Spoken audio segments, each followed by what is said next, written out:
smashing the gangs and actually do it. With the stories that matter from every part of our country. There's a bit of a crash landing there for your Chancellor. Bold, fearless and standing up for you. That's me, Martin Daubney, 3 p.m. till 6 p.m, weekdays, here only on GB News. The People's Channel, Britain's news channel. I've been in Westminster for a long time, but I know that though power may be here, its effect on people's lives is across the whole of the country. We may be where rules are made, but it's where they're implemented that matters. Join me, Jacob Rees-Mogg, for forthright and frank discussion on where Britain has come from, where it's going, and where it will end up. That's State of the Nation, Monday to Thursday, 8 to 9 o'clock. Vox Populi, Vox Dei. Breaking news, live updates, stories that matter. From the heart of the GB newsroom to every corner of Britain, with our team of dedicated journalists across the UK. GB News bulletins are there to deliver the latest news that matters to you. Bulletins on GB News, The People's Channel, Britain's news channel. As soon as it hits 11 and the headlines come in, the Late Edition brings you the breaking news from all the front pages. because the news is going to happen. So get a head start today. Patrick Christie's tonight, Late Edition. Alex Armstrong tonight, Late Edition. From 11 o'clock every night. Only on GB News, the People's Channel, Britain's news channel. At GB News, we love to hear from you, our loyal community. So drop us a line at gbnews.com/yoursay. There you can talk to each other and also to the presenters live on air. gbnews.com/yoursay, because GB News is your channel, Britain's news channel.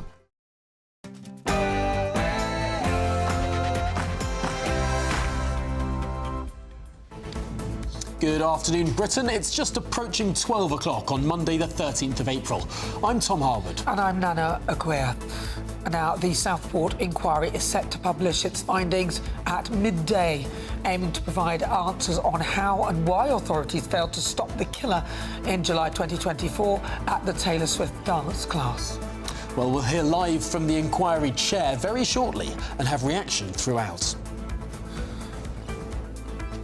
And ministers are said to be planning to introduce legislation that would allow them to sign Britain up to EU single market rules without a full vote in Parliament.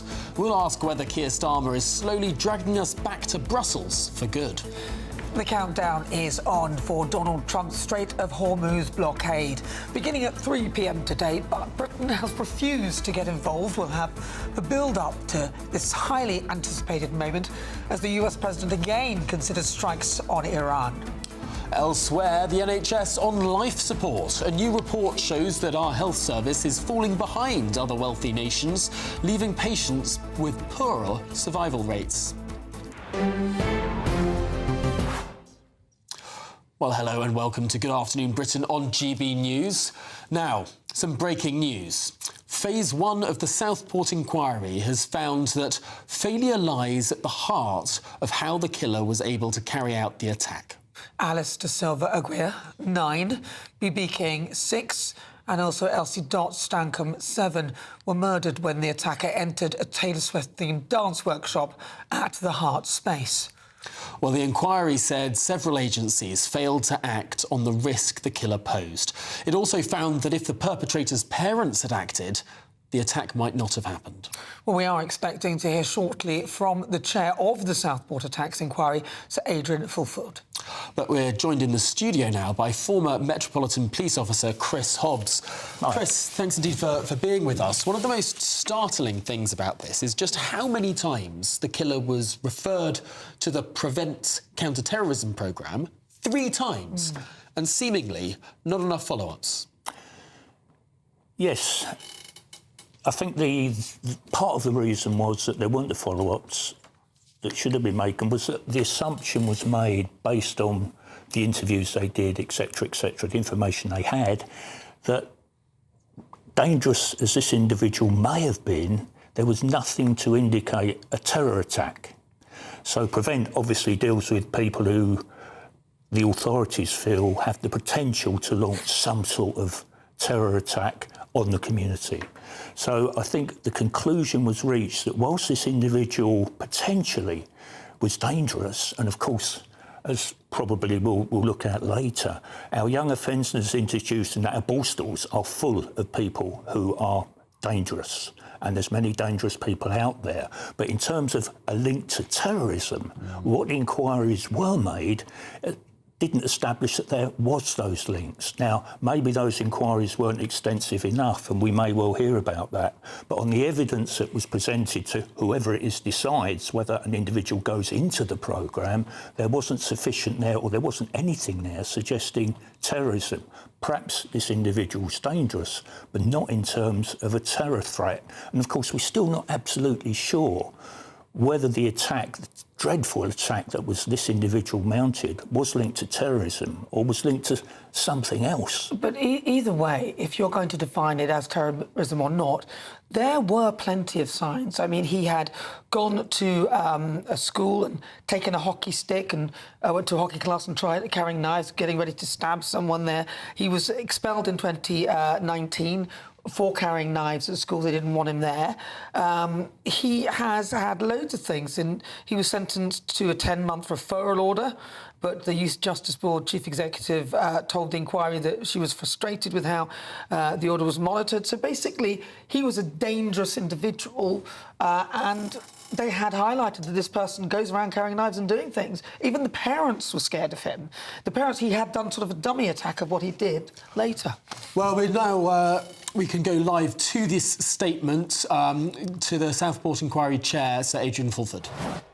AR had earlier selected this particular venue as his target, and I am confident, based on the advertising for this event on social media, that he was fully aware that those attending would be very young girls, along with the two female organisers. It is fundamental in considering why AR acted in this inhuman way to understand that he was not suffering from any kind of mental illness. What occurred in this case, therefore, cannot be explained on the basis that his violence was a regrettable symptom or consequence of a serious mental disorder such as psychosis.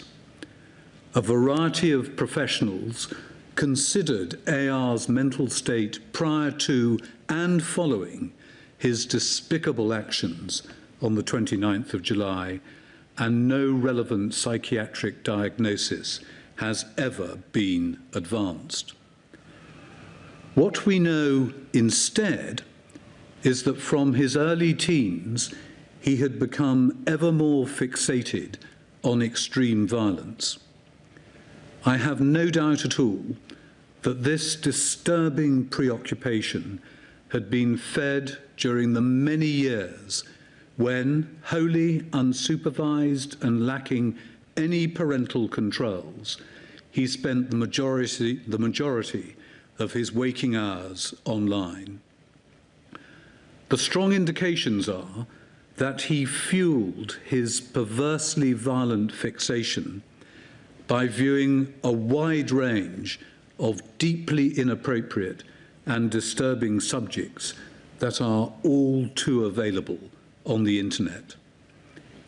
It is no coincidence that one of the last things he did before he left his family's home to commit these cruel offences was to locate a graphic and simply appalling video on X, formerly known as Twitter, of a knife attack on Bishop Emmanuel in Australia.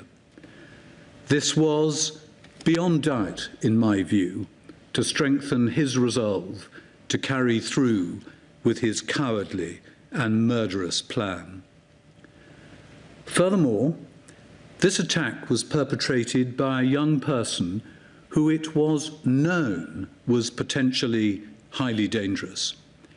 He had carried a knife, including most particularly to school, on multiple previous occasions, and he had unemotionally and repeatedly admitted, long before the events of the 29th of July, that he had done so intending to kill or to cause others really serious harm. His parents and multiple officials from a wide range of relevant organisations knew this, albeit at differing levels of detail.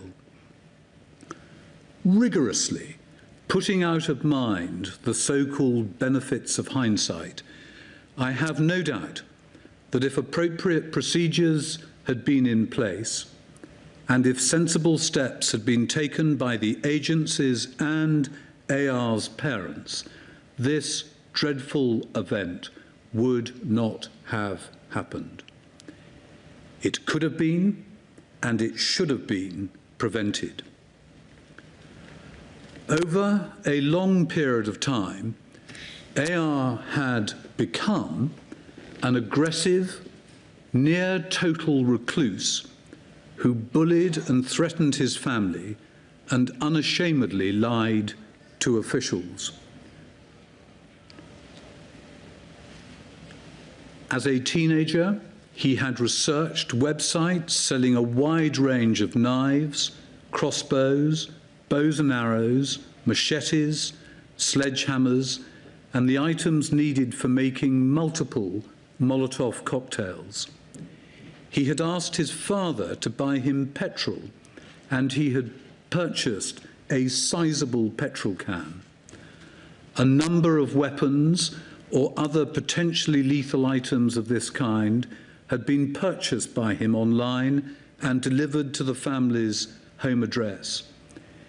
Indeed, he had bought, again online, the ingredients necessary for manufacturing the highly lethal poison ricin, and he had experimented with making a crude preparation of this exceptionally dangerous substance. To add to this truly worrying background, it should be remembered that for over 2 years before the attack on the 29th of July, AR had only ever left home by himself when he was intending to kill or seriously harm others. I cannot stress too strongly, therefore, that what happened on that terrible day was not, to use the familiar phrase, a bolt of lightning out of a clear blue sky. Instead, some form of grave violence by AR had been clearly, repeatedly, and unambiguously signposted over many years. Indeed, several professionals who had direct contact with him expressed serious fears, sometimes in stark terms, that he would go on to harm or kill. Those fears were communicated, and yet they did not result in the coordinated and effective action that was needed. One of the most striking conclusions from this inquirer's extensive investigation is the sheer number of the missed opportunities over many years to intervene meaningfully, which directly contributed to the failure to avert this disaster. Numerous systems that should have provided oversight, assessment, and protection were ineffective or inadequately used. Some failed outright. The consequences, as it does not need for me to say, were catastrophic. It is unrealistic to suppose that all violent individuals can be prevented from carrying out attacks on others.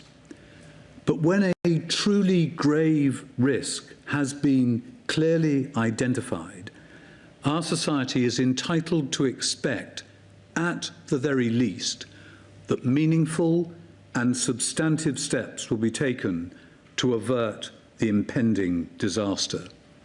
That, conspicuously, did not happen in this case. I have made a significant number of criticisms in this report of various agencies, along with some of the individuals working within them, which in turn have resulted in a substantial list of recommendations as to future action in the hope of averting attacks of this kind in the future. These criticisms have not been made lightly. The organisations and individuals concerned have had an opportunity of considering and responding to them before the final conclusions were reached.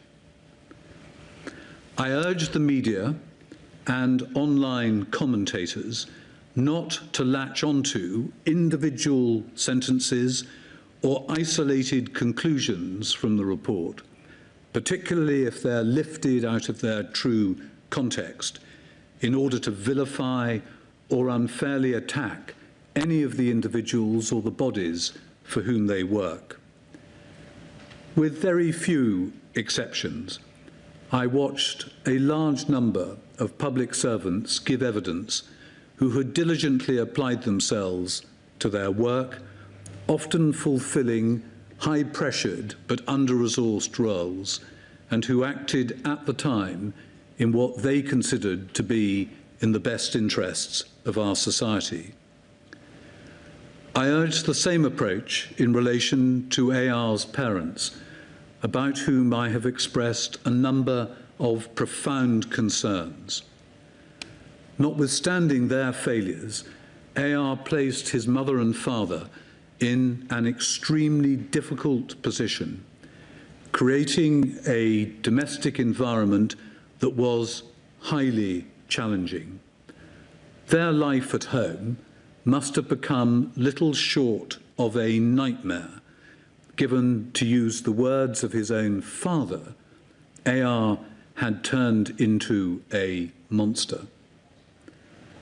I have tried to ensure that the criticisms I have made are balanced, and I trust that the media and social media coverage of this report will be fair and that it will reasonably reflect the conclusions that I have reached. This is, of necessity, a long report. There is an early summary of the most notable overarching failures in the chapter entitled Fundamental Problems. For the purposes of this short introduction, I simply indicate that there were 5 principal failures that are central to understanding what occurred. First, no organisation or any of the multi-agency arrangements sufficiently accepted or enabled ownership of or overall responsibility for the risk posed by AR. Indeed, the laudable objective of involving multiple agencies operated, with only limited exceptions, to deter any one of them from undertaking a meaningful risk assessment, followed by the effective coordination of a proper response. There was a widespread but false assumption that this duty rested with some other organisation, when in fact no one was discharging this role. AR consequently fell through the cracks, as one witness presciently expressed her fears prior to the attack. This was a fundamental mistake which contributed to the dire consequences in this case. Such a failure must not be allowed to happen again.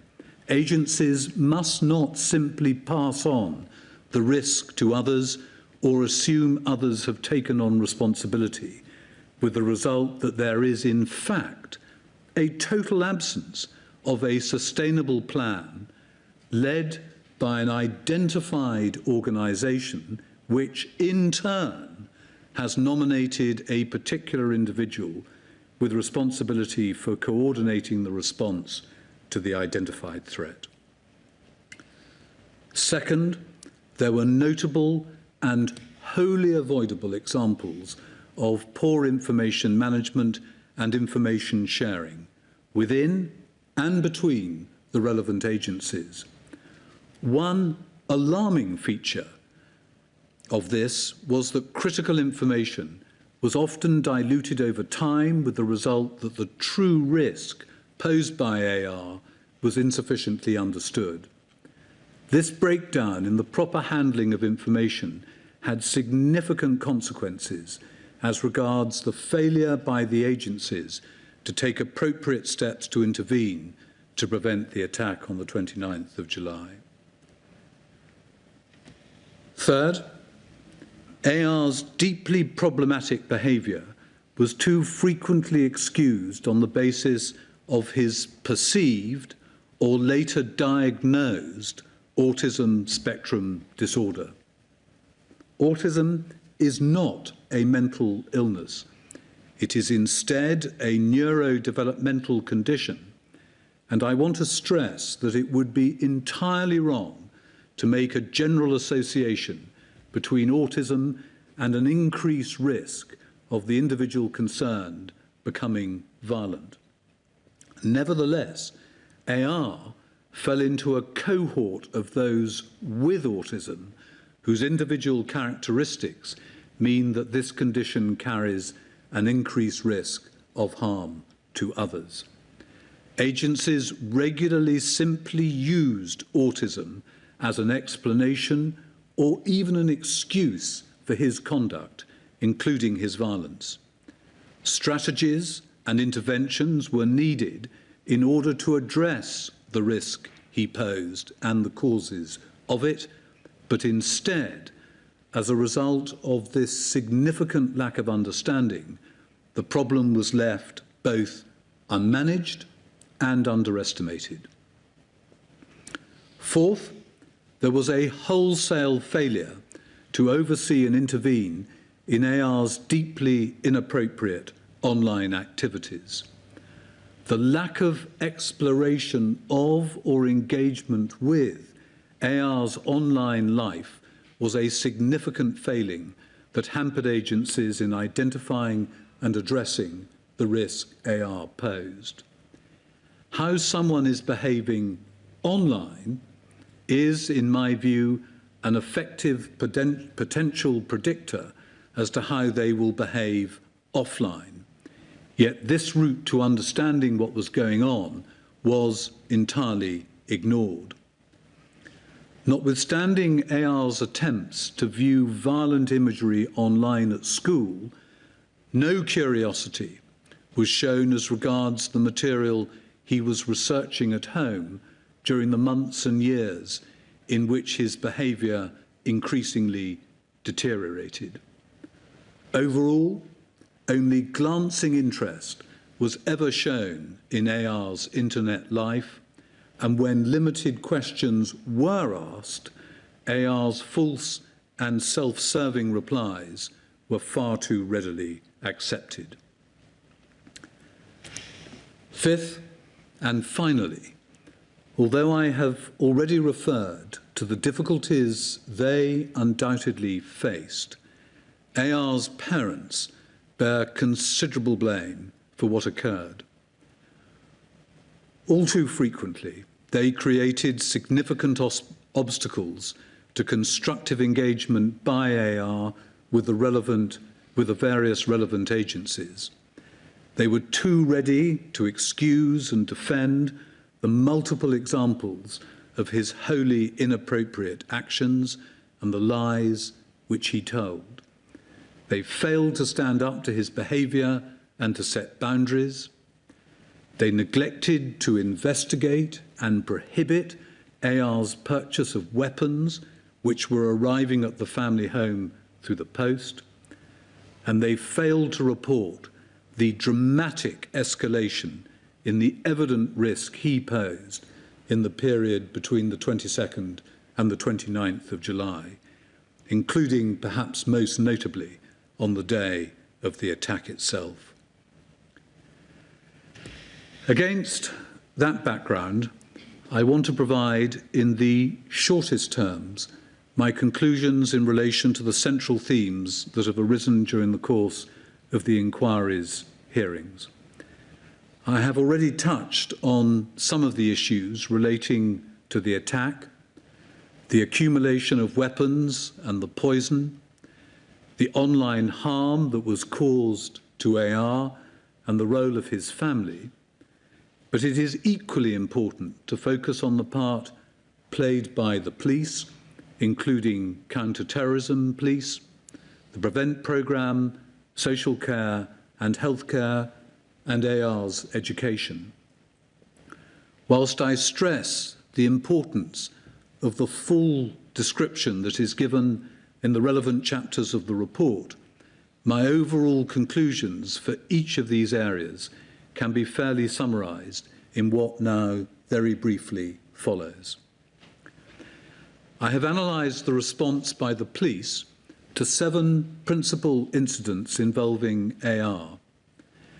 I am particularly concerned that a decision was reached not to arrest him in October 2019, despite the fact that he had taken a knife into school on at least 10 occasions, intending potentially to use it to kill or inflict really serious harm on another pupil.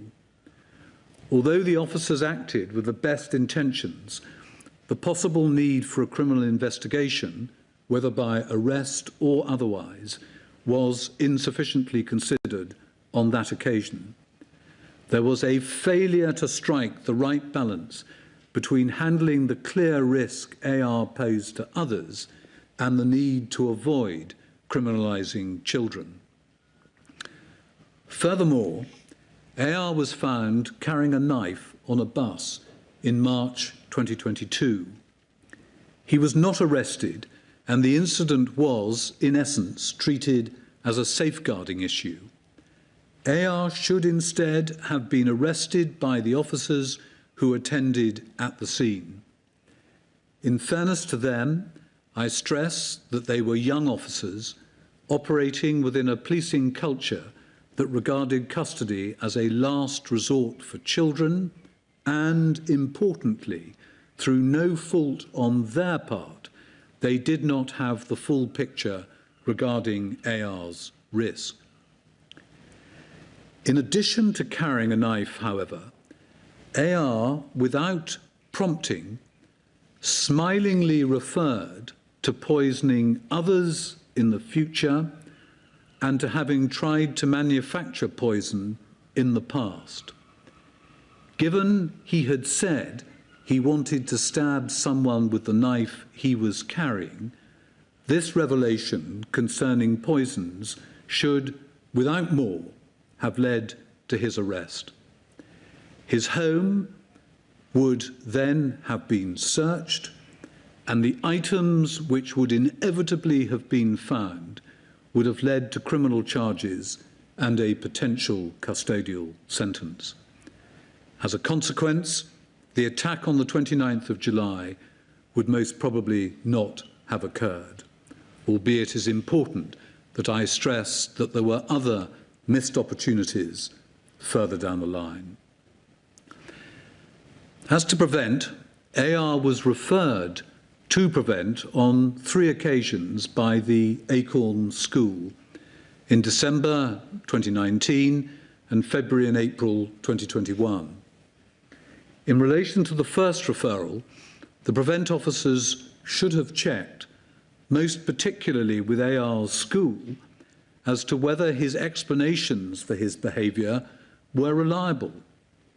Input from clinicians should have been sought regarding AR's autism. There was a failure by the school to provide and counter-terrorism police officers to obtain AR's internet browsing history whilst at school. This would have revealed that AR had been researching school shootings and searching online for images of the infliction of deeply unpleasant injuries. If these steps had been taken, AR's first referral would have been adopted by Prevent. Notwithstanding these mistakes, I accept that the Prevent officers acted with diligence, and they were hampered by an unhelpful lack of clarity as to whether Prevent should take on someone in AR's circumstances, namely an individual demonstrating signs of being fixated on violence, but without an adherence to a particular ideology. This uncertainty was a significant factor in my judgment. Nonetheless, rejecting AR for further action under the Prevent programme in response to the first referral was simply the wrong decision. Although the circumstances giving rise to the second and third Prevent referrals were in themselves less serious, they ought to have prompted a reassessment of the risk posed by AR. There were, in addition to these failures, 3 further missed opportunities for agencies to make additional Prevent referrals. Notwithstanding these various conclusions on the relevant evidence, I've been unable to determine with any degree of certainty as to what the outcome would have been if AR had in fact been adopted by the Prevent programme. Turning to social care, Lancashire County Council's employees clearly acted in what they considered to be the public interest, fulfilling difficult roles in challenging circumstances. There was, nonetheless, a notable lack of appreciation by the local authority of the need to manage the risk which AR posed to others. Indeed, the enduring focus of those involved with AR was on the risks to him rather than the need to protect the public from him. One of the key lessons from this terrible attack is that the present child protection system is imperfectly designed to cope with children and young people when it is apprehended there is a real risk that they may inflict serious harm on others. A consequence of this critically blinkered approach was that on a number of occasions, AR's case was closed by social care when that should not have happened, and equally, there were times when his case was not escalated to a higher level when this step was necessary. In both situations, AR's dangerousness was given insufficient consideration. In a similar vein, even making all due allowance for the impacts of COVID-19, there was a poor standard of management of AR under the court-imposed referral order in 2020. In particular, insufficient steps were taken to identify and tackle the causes of his offending. Finally, as a cross-cutting issue with the local authority, there were significant examples of poor record keeping and inadequate information sharing. In relation to healthcare, there was a significant failure to identify a lead agency which had principal responsibility for AR. Additionally, there should have been a comprehensive, medically informed and structured risk assessment of him based on the material information held by all the relevant agencies. I accept that such assessments are significant undertakings which need to be justified, but I have no doubt, once again putting entirely out of mind the benefits of hindsight, that this step was quintessentially necessary in AR's case. Linked to this significant omission was the troubling dilution over time of the information which revealed the extent of AR's risk to others, information which was held by those involved in his healthcare. As a consequence of this, important material from 2019 and early 2020, which amply demonstrated the appreciable risk of significant violence by AR, was not later taken into account by clinicians working with him. This failure to appreciate the risk he posed could have been avoided, either if the information systems had been better designed, or if the checks by the clinicians of the detailed records had been more diligent.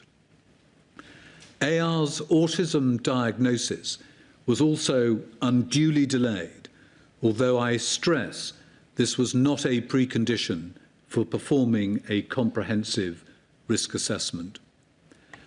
Although I accept that treatments were appropriately offered to AR and that the community mental health services were diligent and persistent in trying to engage with him, nonetheless, with certain limited exceptions, the overall assessment and management of the risk posed by AR on the part of the healthcare agencies was inadequate. Turning finally to education, AR's mainstream secondary school, the Range High School, made an unassailably correct decision permanently to exclude him when he repeatedly carried a knife to school in October 2019, intending, as he admitted, to use it to kill or to cause serious harm. AR had not been the victim of systematic bullying, despite his claims to the contrary, claims which form part of his attempted justification for his actions. The Acorn School, the pupil referral unit to which he was sent, deserves significant praise for its assessment of the risks that AR posed to others. It responsibly, proactively, and persistently sought to ensure that these well-founded fears were shared with the other relevant agencies and that they were properly addressed. By way of contrast, there was a significant failure by other organisations to pay sufficient heed to these clearly articulated concerns by the Acorn School. I have noted two lapses by the Acorn School. Firstly, there was a failure to provide AR's school internet browser history to prevent, as had been intended, and second, the school could have made a further prevent referral. Overall, however, I have concluded that the Acorn School reacted to the grave problems presented by AR in a notably impressive manner. Although AR's final school, Pressfield School, missed opportunities to become informed about his risks to others, this was of no causative effect because, despite Pressfield School's best efforts, AR barely attended. However, the evidence reveals clear deficiencies in the way risk information was shared between schools at the time. I have been reassured that Pressfield School has since taken remedial action, which steps, no doubt, need to be replicated more widely. Lancashire County Council failed in its obligation over a substantial period of time to investigate AR's prolonged absences from school or to consider the best means of addressing his educational needs by way of alternative schooling. The totality of these overarching problems and my conclusions in relation to the individual agencies, outlined, as I have already indicated, in far greater detail in the 2 volumes of the report, lead me to 2 principal conclusions. First, the attack on the 29th of July would not have occurred if AR's parents had reported to the authorities the full extent of what they knew in late July, including on the day of the attack. Second, if the relevant agencies, individually and collectively, had properly managed and responded to the known danger that he posed to others from December 2019 onwards, it is highly likely that this event would not have occurred. There would, instead, have been a range of entirely different outcomes, which would have included AR being taken into care as being beyond his parents' control, which he was, or into custody, for instance, as a result of his production or attempted production of the poison ricin. History simply would have taken a different course. As I have already said, this terrible event could have been and should have been prevented. The inquiry's terms of reference required me to cover within this phase the statutory matters which a coroner would conventionally address if the coronial inquests into the deaths of Alice, Bibi and Elsie were to be resumed. Within my report, I have provided a narrative form of conclusion as to each of their deaths, which is as follows, and I quote, "While the sole immediate cause of death was unlawful killing by the perpetrator, the attack that led to the death was preventable. There was a serious failure by a number of relevant agencies over the preceding years to share risk information about the perpetrator, assess the risk he posed, and act on that information in an effective multi-agency way so as to mitigate the risk. More effective, earlier intervention would probably have led to the perpetrator's fascination with violence being recognised earlier and more clearly. This in turn would have revealed earlier criminal acts committed or in preparation by the perpetrator, leading to significant criminal justice and counter-terrorism interventions. The perpetrator's violent behaviour was difficult for his parents to manage in the family's home. However, they had knowledge that he had purchased some weapons and they knew he had tried to leave the house to carry out some form of attack at his old school just 1 week prior to the fatal attack, when there was a real risk that he was armed with a weapon. They also knew of empty knife packaging once the perpetrator left the family home on the day of the fatal attack. They failed to report this to the police or any other agency. From the date when the inquiry was formally authorised by the previous Home Secretary to commence its work in April last year, we have completed the entire Phase 1 exercise within 12 months.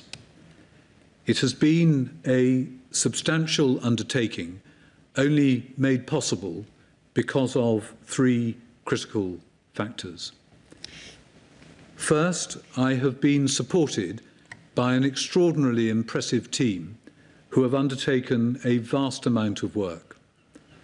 The 4 counsel to the inquiry, led by Nicholas Moss, King's Counsel, along with the individual teams working under the solicitor to the inquiry, Caroline Featherstone, and her deputy, Ross Howarth, and the secretary to the inquiry, Kate Anderson, have provided me with utterly invaluable assistance. Second, the core participants have shown the highest levels of professionalism and cooperation, frequently having to address complex issues and questions within a very tight time frame. I am grateful for the unwavering and uncomplaining support they have consistently provided. But thirdly, and preeminently, the families of the deceased, together with the other victims and their families, have offered me and my team a level of encouragement and understanding without which we would have been unable to complete our task on time or with the level of confidence that has been achieved. It goes without saying that I am greatly indebted to them and their legal advisers. This stage of the inquiry has consistently had the victims and their families at its core. Indeed, this entire exercise has principally been to ensure that the true history to this terrible event has been laid bare for their understanding, without anything being held back or ignored. We have attempted to shine a penetrating light on everything of relevance that happened in the months and years leading up to the 29th of July 2024.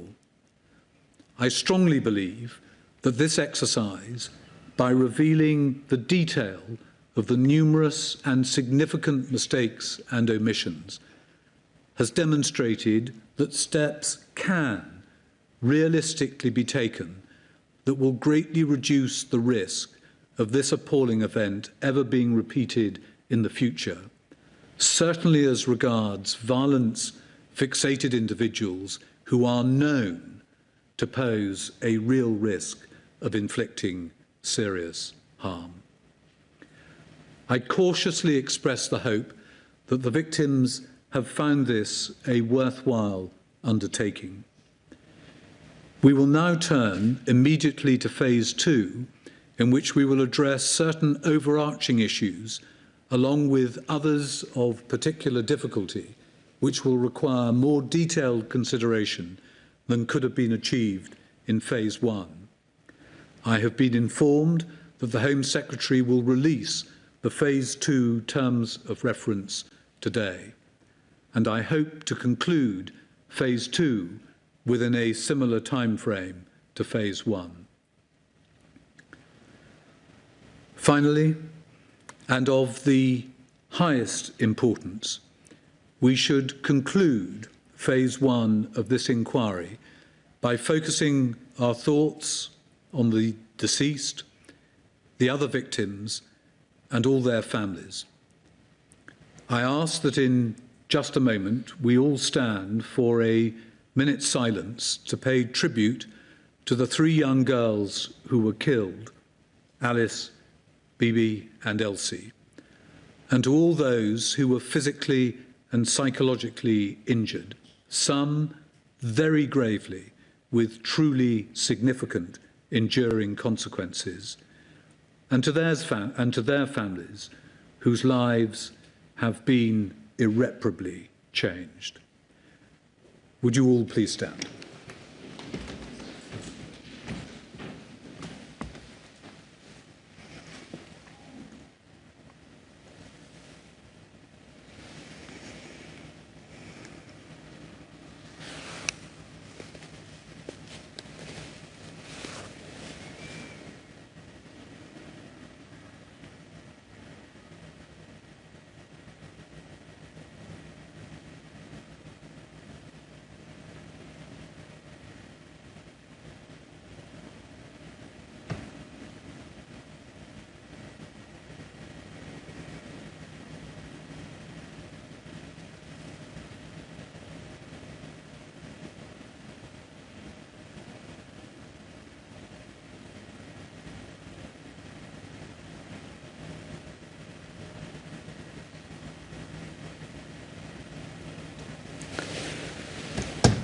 Thank you all very much.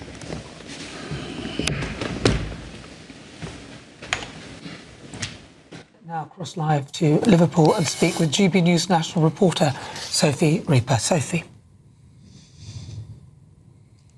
Well, that report was published at midday today with the chair of the inquiry, Sir Adrian Fulford, starting out by saying no words can adequately reflect the suffering of the victims. He said it is in honour of them and in the pursuit of meaningful change that this inquiry has carried out its work. And throughout that report, Sir Adrian continued to repeat that this attack could have been and should have been prevented. He outlined 5 main failures, which he said each overlapped and exacerbated each other. In fact, the word fail in some form or another was repeated a massive 295 times. Now, these key failures were, of course, detailed in a lengthy fashion throughout, but just to give you a sense of those 5 failures, the first was that all agencies failed to take responsibility for the risk that AR posed. Now, AR is how the killer was referred to throughout that report. It said far too often AR's case was passed from one public sector agency to another in an inappropriate merry-go-round of referrals, assessments, case closures and handoffs. This culture has to end. This failure lies at the heart of why AR was able to mount this attack despite so many warning signs for his capacity for fatal violence. Now, that's failure number 1. The other 4 were poor information management and sharing, the excusing of AR's behaviour on the basis of a perceived autism spectrum disorder, the failure to oversee and intervene in AR's online behaviour, and 5th and crucially, the role played by AR's parents. Now, the report said, in fact, on that, they were too ready to excuse and defend AR's actions. They failed to stand up to his behaviour and set boundaries, and they ultimately failed to report the clear escalation in risk from the period of the 22nd to the 29th of July 2024. Of course, the attack taking place on the 29th itself. It said in that period leading up to the attack, quote, they came into possession of crucial information which revealed their son was covertly accumulating a number of deadly weapons and that he remained intent on carrying out some form of attack outside the home address. Now, Sir Adrian did note in the report that the external agencies should have been better prepared to deal with parents who were perhaps uncooperative or sometimes even hostile. But it said it came down to the fact that if the parents had done what they morally ought to have done, the AR would not have been at liberty to carry out that fatal attack. Now, in the words of the Chair, Sir Adrian Fulford, the point, the crux of this, the main point of the inquiry was, quote, that he believes steps can realistically be taken that will greatly reduce the risk of this unique event ever being repeated in the future. So to that end, across this lengthy 2 volumes for this report, across that he made 67 separate recommendations to various agencies, to various different facets of what should have been able to stop this event from taking place and to prevent something like this, something horrific like this, from ever taking place again. Astonishing list of failures there, Sophie, and really quite heart-wrenching that if protocol was followed, if agencies took accountability, this could have all been avoided. All right, Sophie. Absolutely, Tom. And, you know, the list of the agencies that the report outlined, that they made recommendations to, the list just goes on and on. They made recommendations to the Department of Transport, for example, the taxi driver himself. There should have been something in place for him reporting. NHS England, the North West Ambulance Service, Lancashire County Council, Prevent, the list goes on. And that's a really key point that Sir Adrian Fulford was making in the report, that time and time again, mechanisms should have been in place. They should have been able to prevent this after incidents taking place. For example, AR, the perpetrator, being found on a bus carrying a knife. He even told police officers that he wanted to stab someone, and yet nothing, or I shouldn't say nothing, but not enough was done to prevent this from happening. All right, Sophie Reaper, thank you very much. Well, we're joined in the studio by former Metropolitan Police Officer Chris Hobbs. Chris, this was a really kind of extreme case, but we often hear people falling through the cracks, which is what the judge said.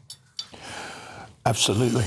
There are huge issues in terms of experience, in terms of staffing, social services, cut to ribbons, experienced social workers. left the jobs, poor pay, poor treatment. Police, the Metropolitan Police, believe it or not, have just withdrawn their schools officers from schools. Now, in the light of this, maybe they'll reconsider, but having an officer in a school was absolutely invaluable. And the teachers and the social workers linked to the school initially thought, no, we don't like this idea, police coming into our school. When the Met said we're withdrawing them, were horrified because they proved so invaluable. But what you've got, this is a tragic situation. But as we alluded to before, if you go to the young offenders institutions, the ball stalls, you will see dozens of children with similar backgrounds who've fallen through the cracks, who've gone on to commit not this most awful crime, but terrible crimes in terms of murder, stabbing people. The system has failed them.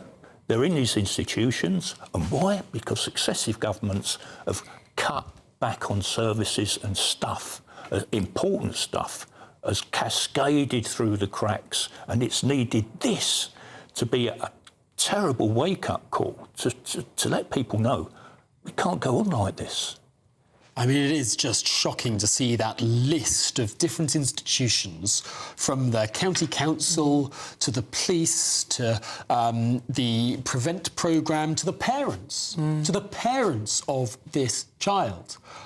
That perhaps will be the most shocking for many people listening to this. A lot of people can understand arm's length organisations, bureaucracy, things can get lost, but the parents, knowing that he had empty knife packaging on the day of the attack and not reporting to a single authority, that's shocking. It is shocking, and I don't know how they can live with the end result of their total neglect and washing their hands. But again, as I've just said, this happens time and time again. And sometimes, I don't know in this case, but the parents will say, my child is beyond my control. I can't do anything with him. I've tried the police, they'll come round, they'll do this, but I'm lost. And they don't get the support they need.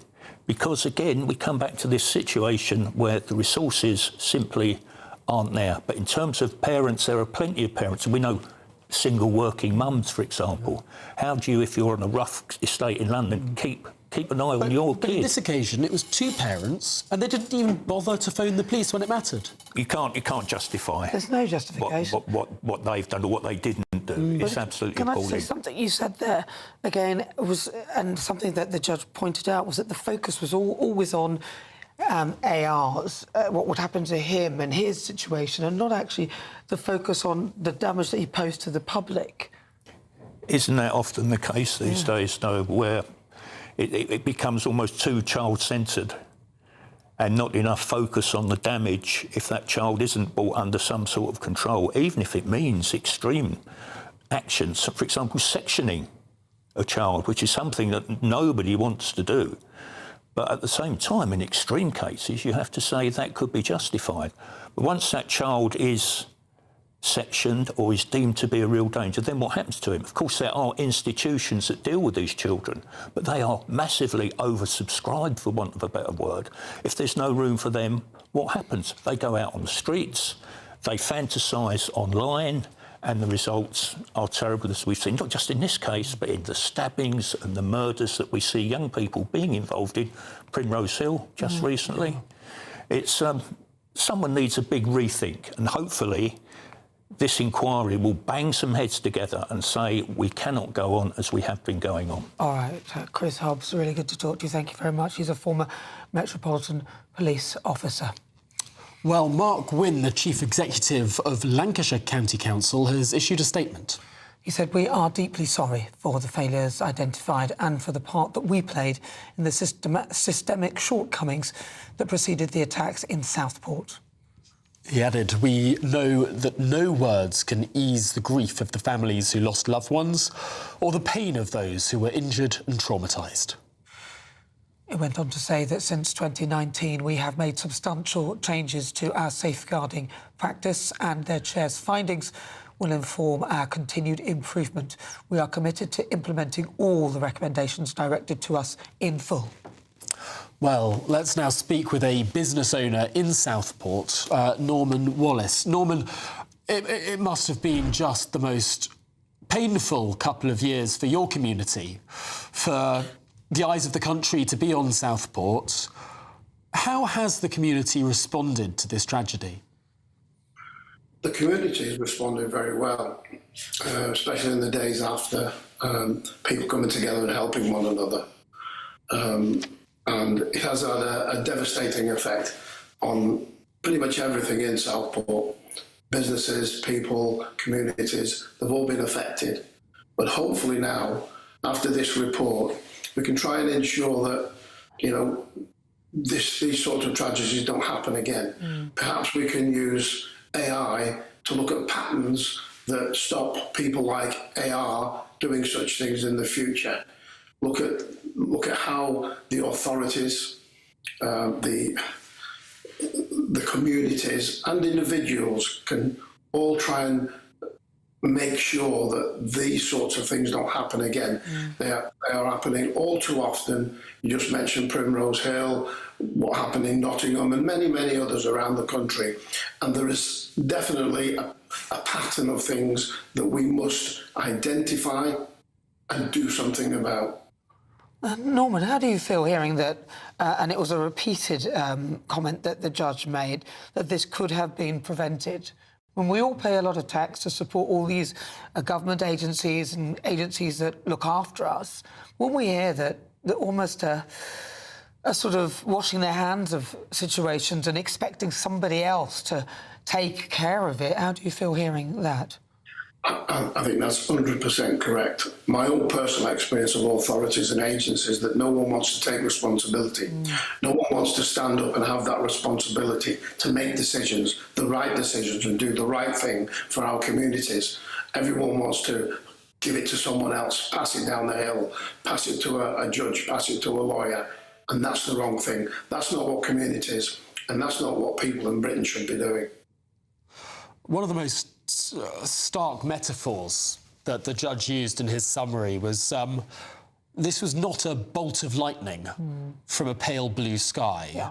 This had been clearly signposted over many years. It seems very often with cases like this that the individual was known to the authorities, and yet this seems to be the most extreme case of that that anyone could possibly imagine. Well, I work with engineering a lot, and when we do tests every day and we look at materials, we look at the structures, we ensure that things are safe because we have to have responsibility, and the authorities shirk their responsibilities because obviously, as in the reports just said, there are numerous flags, red flags, bright red flags, flags all over the place, saying that AR was not well. He was going to commit some horrendous atrocity, which he has then done. And so, again, we come back to authorities and, you know, associations not taking the responsibility. And people must be penalised for not taking the responsibility. Otherwise, they can continue doing that.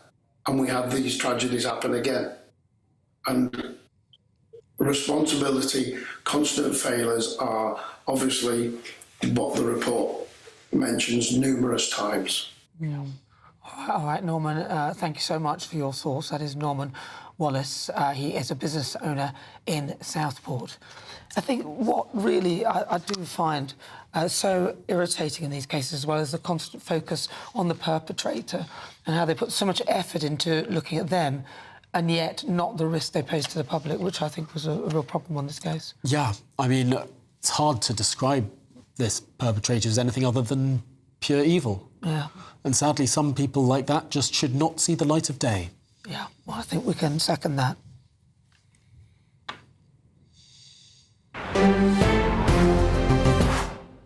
Well, good afternoon, Britain. It is 1 o'clock on Monday, the 13th of April. I'm Nana Akua. And I'm Tom Harwood. Well, breaking news. Phase 1 of the Southport inquiry findings have been released. AR's parents bear considerable blame for what occurred. They were too ready to excuse and defend the multiple examples of his wholly inappropriate actions and the lies which he told. The inquiry found that the killer's parents failed to stand up to the attacker and report the risk he posed. This attack was perpetrated by a young person who it was known was potentially highly dangerous. And if sensible steps had been taken by the agencies and AR's parents, this dreadful event would not have happened. Well, the inquiry also found that several authorities were responsible for failing to prevent the attack, and we will have reaction to that throughout. Well, in other news, ministers are said to be planning to introduce legislation that would allow them to sign Britain up to the EU single market rules without a full vote in Parliament. We'll ask whether Sir Keir Starmer is slowly dragging us back to Brussels for good. And, of course, the countdown is on for Donald Trump's Strait of Hormuz blockade, beginning at 3 p.m. British time today. But Britain has refused to get involved. We'll have the build-up to this highly anticipated moment as the US president again considers strikes on Iran. And in the NHS, on life support, what do you think? A new report shows that our health service is falling behind other wealthy nations, leaving patients with poorer survival rates. Well, hello and welcome to Good Afternoon Britain on GB News. Breaking news, of course, this lunchtime. Phase 1 of the Southport inquiry has found that the Southport attack could and should have been prevented by the authorities and the killer's parents. The chair of the inquiry said that the killer's parents failed to stand up to the attacker and report the risk that he posed. Well, let's cross live to Liverpool now and speak with GB News national reporter Sophie Reaper, who's been following this inquiry for us.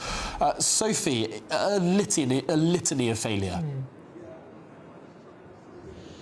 Absolutely, Tom and Nana. The list goes on. There were 5 major failures that Sir Adrian Fulford, the chair of the Southport attack inquiry, set out, including that all agencies failed to take responsibility for the actions of the killer, and crucially, as you mentioned there, the role that his parents played, that they knew information that if they would have come forward with that Adrian Fulford said if they would have done as they morally ought to, then their son would have been unable to carry out that attack. So strong words in that report that's been published just over an hour ago today, and a key part of it, chapter 13, set out 67 different recommendations for various bodies and agencies now to begin to look at in what's being known as phase 2 of the inquiry. But something key that the chair of the inquiry wanted to make clear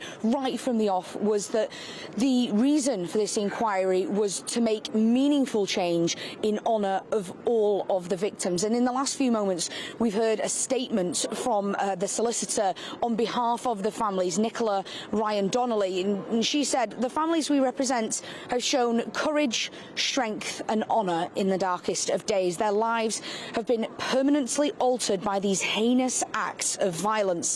The physical and emotional scars inflicted on them are a daily reminder of something that we now know could and should have been prevented." They have bravely shared their stories with this inquiry, reliving the horror of that day in the hope that things can be done, change can happen, and that no other family will have to suffer as they have. We ask that where recommendations have been made, those individuals and agencies to which they're addressed take action now, not tomorrow. This must not happen again. So very strong words on behalf of the families. And of course, in the last few minutes, we've been hearing responses from some of those agencies and of course from the government. The Prime Minister saying the brutal, senseless murders of Bibi, Elsie and Alice marked one of the darkest moments in our country's history. The report today is truly harrowing and profoundly disturbing. It sets out systematic failures that led led to this terrible event. I've been overwhelmed by the bravery and determination of their families, and while nothing will ever bring these 3 little girls back, I'm determined to make the fundamental changes needed to keep the public safe. I will do everything I can in honour of the memory of Bibi, Elsie and Alice. That's the Prime Minister speaking in the last couple of minutes. Sir Keir Starmer also had a short statement from the Home Secretary, Shabana Mahmood, who says the senseless killing of 3 young girls in Southport was a devastating tragedy that will leave a lasting mark on our national conscience. Sir Adrian's report is heartbreaking. It shows a systematic failure of the state to prevent a vile and sickening individual perpetrating this atrocity. This government has already taken action to prevent such an awful tragedy from happening again, and we won't hesitate to do what is needed to protect the public. We owe the victims nothing less. Those are the words of the Home Secretary. Now, of course, as I say, 67 recommendations from Sir Adrian Fulford directed not just at the government, of course, but public bodies such as Lancashire County Council, Lancashire and Constabulary and Merseyside Police, NHS England, various different bodies, including Prevent, who AR was referred to on multiple occasions, all of whom Sir Adrian Fulford now says need to take action to prevent anything like this from ever happening ever again. Sophie Reaper, thank you very much for that. Well, the statements are, of course, coming thick and fast. We've heard from the Prime Minister, from the Home Secretary. Mark Wynne, the Chief Executive of Lancashire County Council, said this.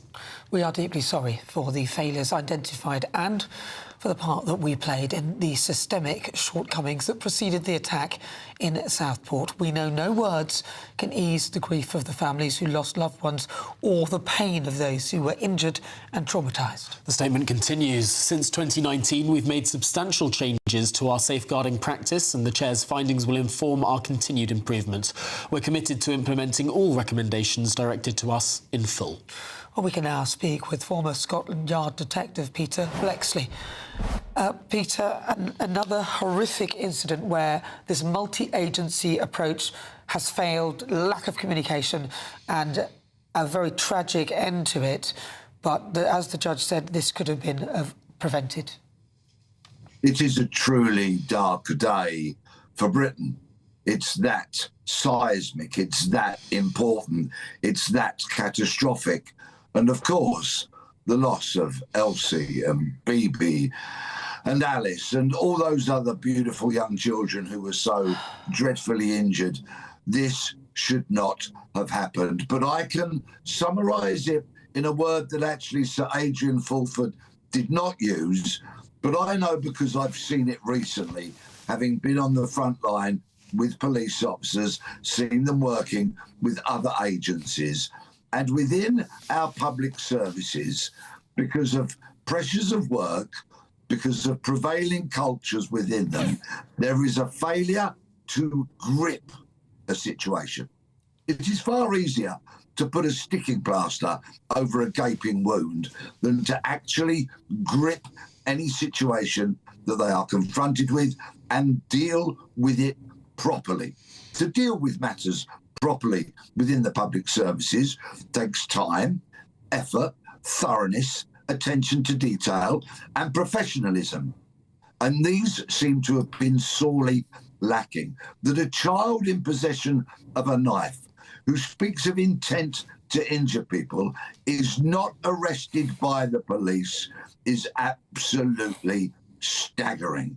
To have gone down a road whereby a child who has the desire and the ability to kill has his care put in front of the risk that he poses is totally skewed. I mean, that will be the most shocking thing to many, many people.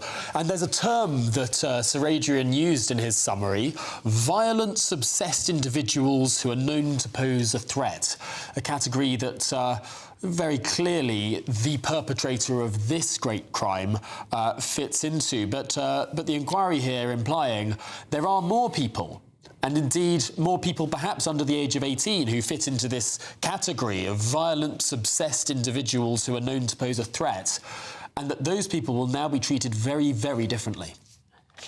Travel 100 miles or so south And we have another inquiry ongoing in Nottingham into the actions of another monster, Valdo Calacane, who snuffed out 3 wonderful lives and injured so many others.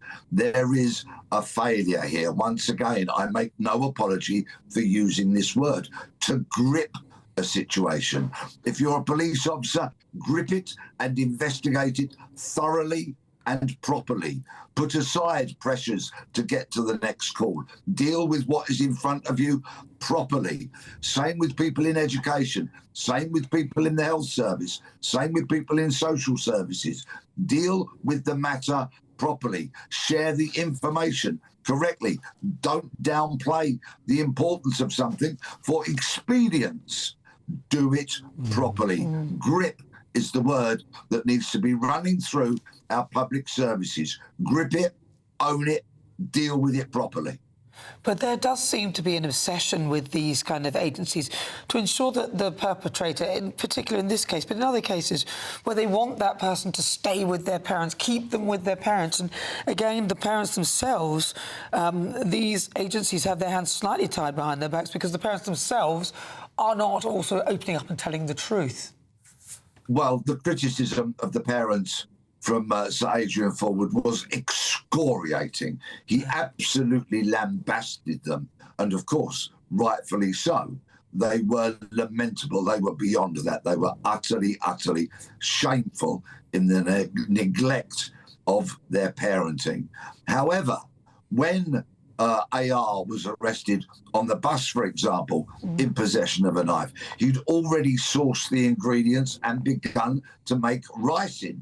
So if he'd been properly taken into custody, those ingredients would have been found. He would not have been allowed out of a police station. He would either have been held in secure care or been remanded into youth custody. These are the matters that could have saved those lives and prevented this happening, because people will not take ownership, will not grip something properly, thoroughly, professionally, and deal with it to the nth degree. Possibly because they've got pressure from supervisors, but they need to withhold that pressure, push back against it, and each and every task, do it properly. These things will not happen. Well, that's a stark assessment. So many points of failure. Peter Blexley, thanks indeed for your assessment of, well, again, all of those failures, repeatedly, again and again and again. All right, well, if you just tuned in, it is just coming up to 14 minutes after 1 o'clock. And just a reminder of the Prime Minister, who has just released a statement regarding the Southport inquiry. The Prime Minister said the brutal, senseless murders of Bibi, Elsie and Alice marked one of the darkest moments in our country's history. The report today is truly harrowing and profoundly disturbing. It sets out systematic failures that led to this terrible event. The Prime Minister said, I've been overwhelmed by the bravery and determination of their families, and while nothing will ever bring these 3 little girls back, I'm determined to make the fundamental changes needed to keep the public safe. I will do everything I can to honour the memory of Bibi, Elsie and Alice. Well, we can now speak to criminal defence solicitor Marcus Johnston. Marcus, it is very, very strange to look at five points of failure. Shall we just start at the very beginning? No organisation accepted ownership of the risk. I mean, it was the very definition of sort of passing this case from one to another, and everyone was saying, "Not me, Gov." It is. It's a sad indictment of the state of the system at the moment, where nobody will take ownership. It's something that I see on a daily basis. I deal with some very serious criminals and people accused of serious crimes. And it does seem that these people are known to the authorities and have been known for quite some time. Nobody really wants to get to grips with the problem until it's too late. So in this particular tragic situation now, we've got almost all the agencies that you could think of, from the schools, from the mental health services, from the health service, from CAMS, from child services, the police, you name it, everybody has been involved with this particular person. And they knew about his background, they knew about the concerns, including the family. It couldn't really have got any more extreme for somebody to be signalled as a major risk going forward. And yet, nobody seems to have taken ownership, nobody's done anything about it, nobody's got to grips with the problem until really it's too late. And this is a escalating problem. It's something that I'm seeing on a fairly regular basis, dealing with more and more younger people being involved in more and more serious offences, a lot of which are because of the online community. Well, and the second point on that was that there was poor management of information sharing. So the fact that he was so dangerous was missed. But then that brings us to the third point that he made, which was the problematic behaviour was perceived to be part of autism. So that's, in a way, how they managed to sort of explain it. It is, Nana, and this is something we've seen on a number of occasions with other cases, is that we have in society at the moment an ever-increasing younger age population who seem to want to be diagnosed with autism and ADHD and some other neurodiversity issue. I don't really understand why, and it's often used by the authorities as an excuse for their offending and for their behaviour. And often it's not. I mean, there may well be very good reasons as to why somebody's behaving in a particular way. It may be mental health issues, but often it's used as an excuse, and it's looked at as an excuse by the authorities. So they don't want to deal with that person as a potential criminal and the way that behaviour is, and not getting to grips with the problem. But this is an escalating problem. I mean, it goes again hand in hand with what goes on online, and the more and more people are disenfranchised, cut off from society, lack of friends, online communities, AI. We're getting to the stage now where young kids have got AI girlfriends and AI chatbots that are almost telling them what to do and how to behave. We're moving into a completely new era of crime and criminal activity, and it's only going one way. It's going to get worse. And yet, it's not like this stuff was hidden. I mean, on school computers, with internet history that is readily accessible to the teachers, to the IT department, there he was searching up all sorts of gruesome events like school shootings. I mean, if there were proper procedures in place, that would have actually been a help, not a hindrance. The fact that he had these dark thoughts and he was readily displaying them for anyone who would listen or do a cursory check of his online behaviour, which surely schools should do. They should have. There's been a complete failure, Tom. I mean, this is a duty, it's a legal duty on these organisations. You know, we have Prevent, and it always worries me a touch when we start talk about the government sets up these words and these organisations and referral frameworks. It all sounds great on paper, but it actually achieves nothing in the real world. But there is a legal duty under the Counter-Terrorism and Security Act, which places on public bodies, police officers, schools, and so on, that duty to look at potential offenders and people who are being drawn into terrorism. And with all the failures that we know about, with the previous attacks, with taking knives into school, with the assaults on children, he was well known to numerous organisations, and yet nobody seems to have got to grips with this particular person. It's as though... And that's with the existing framework in place, with the Prevent, with the how that should all be coordinated, has failed. It's totally failed. Well, it's as though they were afraid of him, if I'm totally honest, and with good reason. If I was to be in one of those agencies doing something, I think I would be terrified myself personally. But the final point that was made out of this 5-point message was that the parents should be taking considerable blame. I mean, they created obstacles and the various agencies were too quick to sort of accept their excuse. Can something be done about the parents? Surely they need to have some sort of punishment, as it were. Possibly, Nana. I mean, this is a concern, and I've had discussions with colleagues of mine over many years now about the failure of parental responsibility in society. You know, young kids these days are becoming unruly, they're becoming criminals at a younger age, they're committing the most horrendous offences, and yet the parents know virtually nothing about what's going on in their lives. Again, it's connected a large part with online problems because the kids cut themselves away and they're online and they're involved in all sorts of extreme illegal activity. And it's something I'm seeing on an increasing basis daily. But parents know very little about it. Now, of course, parents should know more about it. But in this particular case, it goes beyond more than just online activity. This is ordering knives and weapons being brought to the house. It's been known about what's been going on there, and there's been a failure. But I think it also may have something to do with somebody's attitude or the parents' attitude and responsibility, not just to their own children, but to society as a whole and to their own local community. And that, again, is another breakdown that we are seeing in society, because we are seeing a systematic breakdown in communities around the country. People are losing touch with people within their own community. It's becoming an increasing problem, and I think that's something we've seen here as well. All right, well, listen, Marcus, I just want to very briefly ask you, could this part of Keir Starmer's response to this be setting up something where parents could be prosecuted for their lack of care and attention? Because this was clearly a failure from the parents, I'd say, on an incredible scale.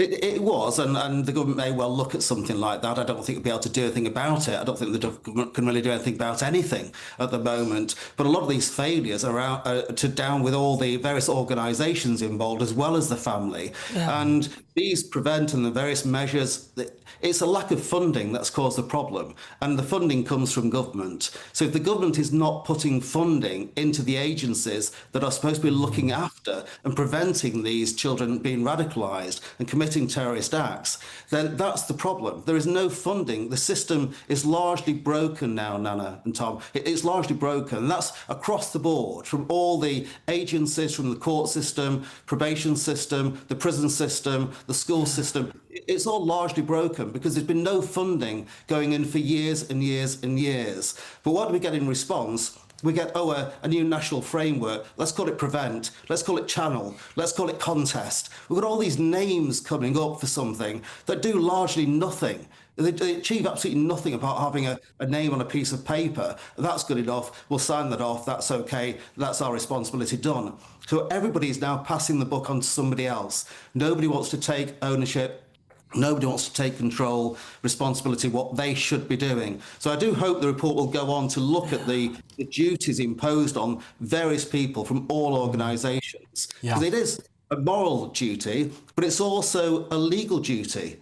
You know, it's now enshrined in law that this is a duty placed on these organisations. Yeah. And that's been a favour that I think needs to be looked into in more detail. Certainly will. Marcus Johnson, Criminal Defence Solicitor, really appreciate your time on this important topic. Well, in a statement, the Chief Constable, Rob Carden from Merseyside Police, has said... In terms of the 2019 investigation following the arrest of AR at the Range High School, which resulted in him being charged, we acknowledge the recommendation in respect of communication. He went on to say it is incumbent on all the organisations referred to by the inquiry to act on the recommendations made to ensure everything possible is done to prevent this from happening again. Well, we're going to have more, of course, on the Southport inquiry and its implications later in the programme, but also still to come. The NHS is on life support. That is according to a new report which shows that our health service is falling behind other wealthy nations, leaving patients with poorer survival rates. But next... Ministers are said to be planning to introduce legislation that would allow them to sign up Britain to the EU single market rules without a full vote in Parliament. Well, all that and much more to come. You're with GB News, Britain's news channel.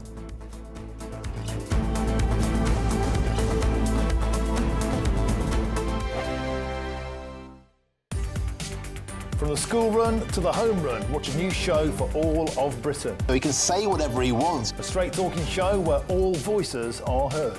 And, you know, when are we going to stop talking about smashing the gangs and actually do it? With the stories that matter from every part of our country. There's a bit of a crash landing there for your Chancellor. Bold, fearless, and standing up for you. That's me, Martin Daubney, 3 p.m. till 6 p.m, weekdays, here only on GB News, the People's Channel, Britain's news channel. Every week there are stories that shape the national conversation. Well, to be discussing that. And on Saturday Morning Live, we break them down. Is that true? This is fascinating, isn't it? The politics, the headlines, the debates everyone's talking about. And the questions that you want answered. Do you think that was a legitimate attack for him to make? What led you to set up this fantastic movement? You know what? It's a great question, Olivia. So what are you waiting for? Your weekend starts here. Saturdays at 10 a.m, only on GB News. Britain deserves a newsroom that puts the facts and your voice first. Well, and that's what you get on GB News. Lively debates, lively conversation. And we're not afraid to hold power to account. And each other. So join me, Andrew Pierce. And me, Miriam Gates, for Britain's Newsroom, weekdays from 9:30 on GB News. Exciting news. Every Friday, my Patrick Christie's Tonight Show is going to have a twist to it. We're welcoming some special guests. You. That's right, on Fridays I'm going to be doing my show in front of a live studio audience because this show is about you and what you have to say. It's going to be the same big debates, same big topics, same big opinions, but every Friday night at 9 p.m. you are invited to come on down to Patrick Christie's Tonight to be a part of the action. Only on GB News, the People's Channel, Britain's news channel. At GB News, we love to hear from you, our loyal community. So drop us a line at gbnews.com/yoursay. There you can talk to each other and also to the presenters live on air. gbnews.com/yoursay, because GB News is your channel, Britain's news channel. Hi, I'm Michelle Dewberry and my show is your opportunity to cut through all the noise and dive in headfirst to some robust debates. Ideas clash. Situation, isn't it? Because the failure is... You're deliberately avoiding my point. Nothing's held back. And if you think this is the end of it, wait for more. And we do not shy away from the difficult stuff. Sometimes I want to shake people and say, if only you understood. So join me on Dubes & Co. weeknights at 6 p.m, only on GB News, Britain's news channel. Join me, Nana Akua, for an informative, interactive news programme with a difference. It's fun. No, he didn't say that, though.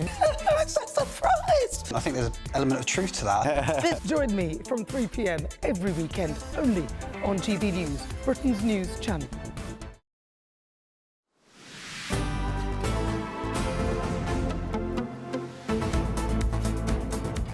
Good afternoon, Britain. It is 27 minutes after 1 o'clock. Now, Labour is being accused of yet another Brexit betrayal over plans to sign the UK up to the new EU single market rules. Well, Sir Keir Starmer's government will follow European Union regulations without necessarily giving MPs a vote on each piece of red tape. This under plans which will be unveiled in the King's speech next month. Well, here's what the Prime Minister said on BBC Radio 5 Live. We're in a world where there's massive conflict, great uncertainty, and I strongly believe the UK's best interests are in a stronger, closer relationship with Europe, whether that's defence and security, of course, energy, I think, inevitably, and also our economy. And what we're doing with this piece of legislation is trying to make trade easier, so there's less burdens for businesses, and that, of course, translates into lower prices. Well, we're joined now by former Conservative MP Nick Fletcher. Nick, this seems like a massive Brexit betrayal, and it's sort of disguised under the words of a sort of dynamic alignment to make it sound more palatable. But surely this means that we are forced to follow rules that we have absolutely no control of impacting. You can't believe it, can you? Well, 10 years after this vote, and we're still having these same arguments. And the Labour Party just do not want to seem to admit that the country didn't want to be part of the EU and take rules from them. It's as simple as that. And coming up to these local elections, I cannot think of a worse thing for the Prime Minister to say. I mean, there's just literally no common sense within that party whatsoever. And you're completely right. They call these things dynamic alignment to make them sound as though it's something that we should be really impressed by. And basically that means the rules will change and we'll just follow suit. I mean, it's absolutely disgraceful. Are the Labour Party and the Prime Minister sort of making a gamble here, though, Nick, that your average voter in those seats and council areas and national parliaments that are voting next month, is the Prime Minister making a gamble that they don't particularly care about sanitary and phytosanitary EU regulations? And though it sort of sounds completely sort of beyond the norm of what people might think about on a day-to-day basis, he's able to sort of slip this in with subterfuge, and then before we all know it, we've signed up to a blank cheque where the EU can write multiple rules about our food standards, about our pesticides, about you name it. He might not think about too much about the people up in the north, but the people up in the north are not silly people. They know exactly what this man is up to, and they won't stand for it. And as I say, across the country, I know in May that Labour are going to lose so many seats, and I've predicted this back last year. I don't think Sir Keir Starmer will be our Prime Minister in 3 or 4 months' time. I just think he's going to have such a bad time in May that they will kick him out. And it's, to me, the sooner the better. It's absolutely disgraceful what he's trying to do here. Well, it's almost as though he is treating the electorate as idiots, if I were to say, as if we won't understand what this all means. But I think the worst bit about this is that when these rules, if we do join into this thing, change, they'll bypass Parliament. So even other parties or anybody else, nobody else can say anything at all either. I mean, this is what happens. I mean, I've sat in these delegated legislation committee rooms, and this is what he'll say. He says, Parliament will still have a say. Parliament will still have a say. He will put the people that he wants in those committee rooms to make sure that it passes with as little as scrutiny as possible. And this is what happens with delegated legislation meetings. People just sit there, they nod along, and ministers basically get to put through any rules that they want. And that's exactly what he's doing. And the worst thing is about these Henry VIII rules is that it allows someone like Sir Keir Starmer to say it's still gone through debate, and it hasn't. There's no amendments can happen in those meetings. It just literally gets passed through, and before you know it, we are back in the European Union being rule takers and have no real say. That is a crucial distinction for people that don't quite understand the intricate nature of parliamentary decision. This isn't when they say that Parliament will have a say. It's not a vote of Parliament. No. It's a sub-selection. And just very quickly, Nick, who picks this committee? The ministers. The ministers pick. Right. So it's basically yes people. Yes, and it's obviously the numbers reflect Parliament, and they've obviously got a majority in Parliament. So everything that the minister says, yes, it gets debated, but it just literally gets passed straight through. This is what's happening here: is taking the people for fools. They won't stand for it, and the only thing that they can actually do is put a cross in a different box when it comes to the elections in May, and they will. I think we're going to have to steer away from the. We have to steer away from the local elections. Come on, Nick, go away now. You said your bit. Thank you very much, Nick Fletcher. He's a former Conservative MP. I love that. Sanitary and phytosanitary regulations. Yes, SPS. What the hell are you on about? Would you mind explaining that to the viewers and listeners? I haven't got a clue.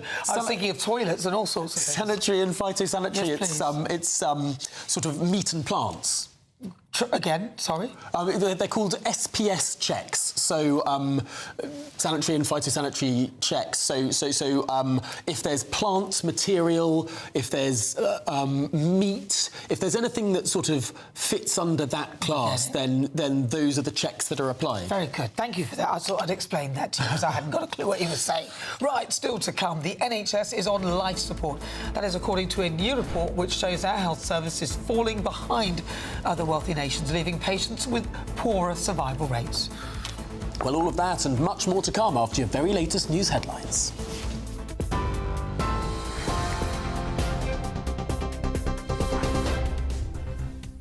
Very good afternoon to you. The top stories this lunchtime. An inquiry has found the deadly Southport attack could likely have been prevented. The report of more than 760 pages with 67 recommendations points to failures by both the killer's parents and multiple agencies. Sir Keir Starmer has said it is one of the darkest moments in the country's history. Meanwhile, opposition parties have criticised the Prime Minister's plans to limit MPs' role in decisions on closer alignment with the EU. Under proposed legislation, the UK could adopt certain EU single market rules, including food standards, without a full parliamentary vote. Ministers say it's about streamlining regulation, but critics argue it sidelines Parliament. Oil prices have surged yet again after the US moved to impose a blockade on Iranian shipping. Peace talks between Tehran and Washington collapsed at the weekend. The UK says it will not join any US-led blockade of the Strait of Hormuz. A new report has said switching the NHS to an insurance-based system would not improve performance. Researchers argue the real issue is underinvestment, not how the health service is funded. And up to 25,000 carers across the country could get their debts reduced or even cancelled under a government review. Around 200,000 other cases will also be reassessed after years of confusion over earnings rules. Those are the latest headlines. For now, I'll be back with you at 2. Take the GB News family with you on any device. As long as you have an internet connection, tune into GB News anywhere on the planet or beyond.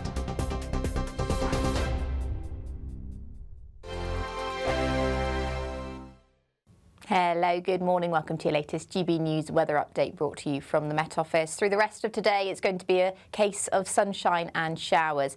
Lighter winds than the past few days, though, so it will feel a little bit warmer than it did over the weekend.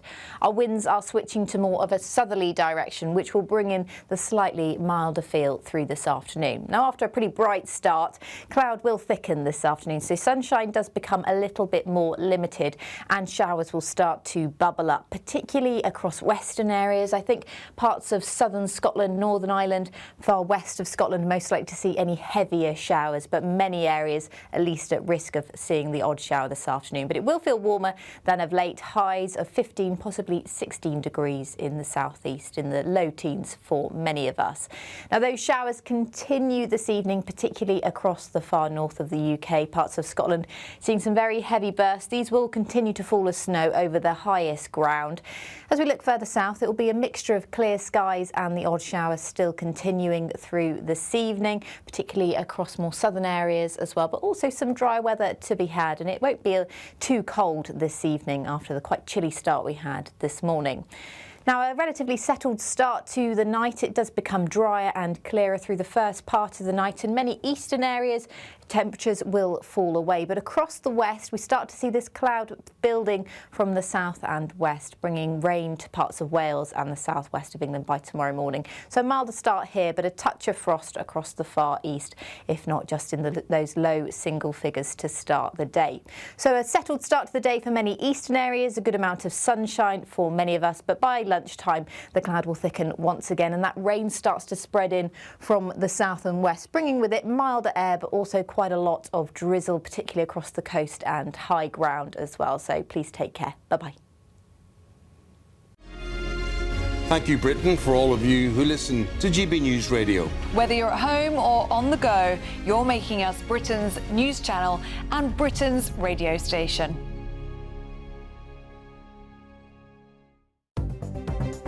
Good afternoon. This is the latest AI travel news from gbnews.com. On the A1M northbound, the entry slip at junction 56 is closed for a police incident, with reopening expected around 2:20 this afternoon. In Stoke-on-Trent, the A50 eastbound at the A521 is shut after a vehicle fire, due to clear shortly after 2 this afternoon. In Milton Keynes, Northamptonshire's M1 northbound between junction 14 and junction 15 has 2 lanes blocked by a broken-down vehicle, and on the trains, Chiltern Railways has disruption between Aylesbury and Princes Risborough, and the Elizabeth line has disruption on various routes. For more travel news, go to gbnews.com.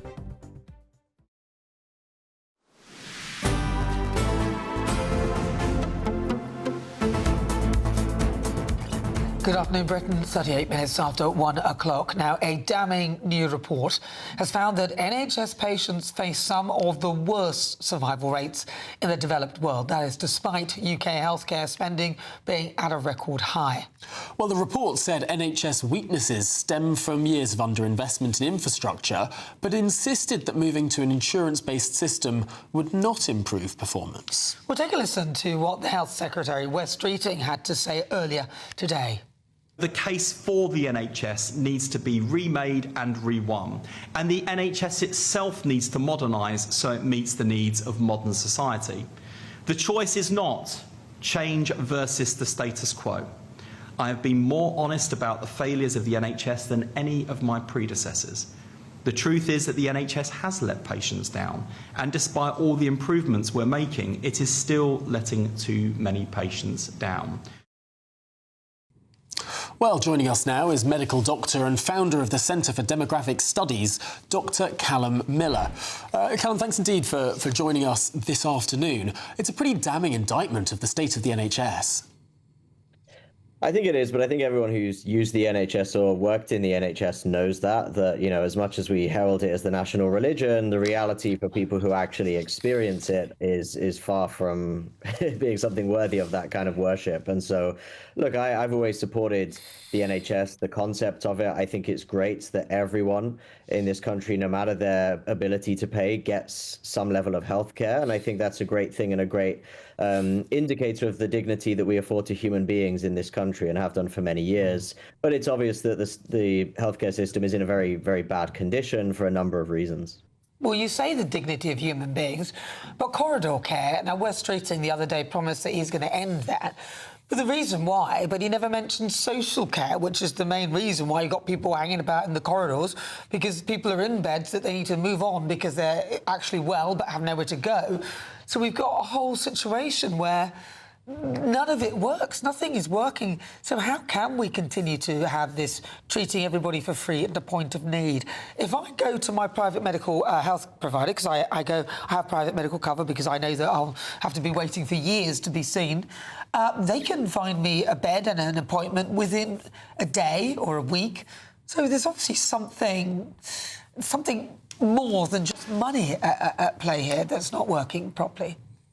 I think there are a number of issues, and I think, you know, it's easy just to say it's underfunded, which probably is the case, but that doesn't really get to the heart of the problem. I mean, the UK has a budget deficit. We don't have extra money on hand. And so the question is, why are we in this situation where we cannot afford, in a sense, you know, without going further into debt, to fund the healthcare system? I think there are a number of reasons for that. One of these, the most obvious one that is just getting worse and worse, is the aging population. People in the UK don't have enough children, and therefore we don't have enough taxpayers. And we have a lot of retirees versus not very many taxpayers, and that makes it very difficult to fund. You know, you go back to 1950, there were about 5 taxpayers for every retiree. Now it's about 3, and by 2050, it'll be about 2 taxpayers for every retiree. What that means is that we basically don't have enough people working because we don't have enough children, and that's a much bigger social problem than it is fundamentally one about just where we spend money. This is a really significant part of the picture and why it feels, I guess, why British healthcare is lagging. But on other metrics as well, I mean, there are other countries that have similar demographic issues. I mean, the birth rate across the Western world has collapsed in recent decades.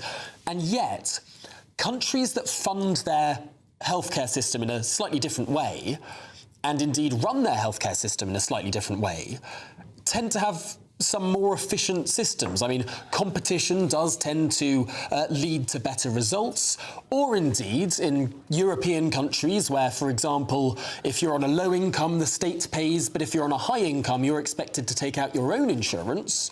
Well, that could pump in more money to the system, because ultimately, if you're a very, very rich person who has everything in the world, the one thing you have infinite want for is healthcare. I think that's right. I mean, as I say, I've always supported the idea that everyone should have access to a basic level of healthcare that's needed. But I also think that it is clearly true that having competition does, you know, help create incentives for companies in the private sector to fix problems that maybe the public sector can't fix. So while I support government funding for those who need healthcare, I also think that it's important that private companies are given the opportunity to create solutions that, you know, that the public sector might not be able to create. I mean, all of us who have worked in the NHS knows that there are profound inefficiencies, that there are just innumerable, infinitely frustrating things about the way the system works that honestly could easily be fixed by someone with a little bit of innovation and incentive. But much of that innovation and incentive just does not exist in the NHS. And as I say, I don't believe in moving to any sort of fully privatized model, but I do think that allowing private companies to compete in the NHS in a way that drives better patient care could be part of the solution. And I think we have to be honest about that rather than just being allergic to the idea of anyone, being, any private entity having any involvement with healthcare. Well, very briefly, he was saying, West Tweeting earlier said that young people are turning their backs on the NHS and going private, as if that was a bad thing. Surely that's a good thing. If young people think, I'm not going to use the NHS, I'm going to do my own thing and pay for my own private medical cover, that is a natural progression onto a better system, which would alleviate the NHS. There's so much of its, spending. Why would he be concerned about that? That's a good thing, isn't it? I do think that, there's a good... In a sense, it's a good thing, and the same with education, that if there's enough prosperity within a country and within certain groups to pay for extra care or extra education or better quality, that's fine, and it eases the burden on the taxpayer and therefore actually creates the environment for better care for those who are less fortunate. On the other hand, I can see that there are ways in which, if this is only happening because people are so desperate to be rid of the NHS or so desperate to avoid the NHS, then it can be a symptom of a troubling problem, which I'm sure it is as well. Yeah. Well, Dr. Callum Miller, thanks very much indeed for your thoughts on this one. It's a thorny issue of political debate, but I think we got to the nuts and bolts there. Yeah. All right. Well, listen, coming up, we'll be discussing the World Cup boost for boozers, as opening hours are to be extended even further for every knockout match that England or even Scotland, will be live at a pub for their reaction. But now, if you're in search of some holiday sunshine, here's the weather in Europe. Ready to soak up that holiday sunshine? Won't we need some cover? No worries. All sorted. All Clear Travel Insurance sponsors GB News Travel Destinations Forecast. Hello there. It's rather mixed across the Mediterranean for the next few days. Plenty of sunshine across Spain, the risk of some thunderstorms for Italy. Fairly cloudy skies on Tuesday across the Canary Islands, but plenty of sunny spells for Portugal, much of Spain as well, but frequent showers across Italy, some of these stretching across to Greece, but largely dry across Turkey and towards Cyprus as well. Some spells of hazy sunshine as we move through into Tuesday afternoon. The next few days also remain largely dry with sunny spells. All Clear Travel Insurance sponsors GB News Travel Destinations Forecast.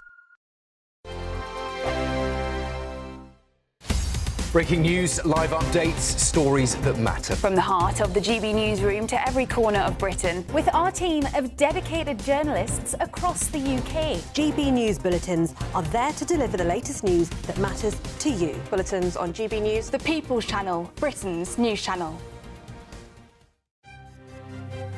GB News Breakfast, every day from 6 a.m. There is a litter-picking group that has set up an ambitious aim of collecting 1 million bags of litter from streets, parks and public spaces. They should start in Birmingham, shouldn't they? Mark Rowlands set up the initiative back in 2024, and it has since grown into a grassroots movement encouraging people to get outdoors, get active and improve their communities by collecting litter, and it has spread all over the world. Yeah, and he joins us now. It's great to see you, Mark. Heck, I didn't know there was 1 million bags of litter to pick up. It's a big goal. Do you know what, Stephen? Good morning, and good morning, Anne. Morning. It's actually a small goal, right? Oh, I that's think depressing. it is depressing, but do you know what? I think for me, it's all about looking at the positive, right? Because anyone can get out there, pick up a bag, and make your community look better. How do they do it then? How do they join in? So there's two ways. I first created this on the free fitness app Strava. And the first bag I collected was from Everest Base Camp. And I came up with the idea, which was to actually, how can we encourage more people to get outdoors, get active, good for your health, but give back to your community at the same time. And that's where the idea for 1 million bags started. So people can join. You just download the free fitness app Strava, go into clubs, search 1 million bags and join us there. Right, can I ask, and it might sound a stupid question in a way, but how do you pick up litter safely? it's important that, you're wearing gloves, you don't pick up dirty objects, sharp objects. It's important that people kind of stay safe and just use common sense, really. GB News, the People's Channel. Britain deserves a newsroom that puts the facts and your voice first. Well, and that's what you get on GB News. Lively debates, lively conversation. And we're not afraid to hold power to account. And each other. So join me, Andrew Pierce. And me, Miriam Gates, for Britain's Newsroom, weekdays from 9:30 on GB News. As soon as it hits 11 and the headlines come in, the Late Edition brings you the breaking news from all the front pages. Because the news is going to happen. So get a head start today. Patrick Christie's tonight, Late Edition. Alex Armstrong tonight, Late Edition. From 11 o'clock every night. Only on GB News, the People's Channel, Britain's news channel.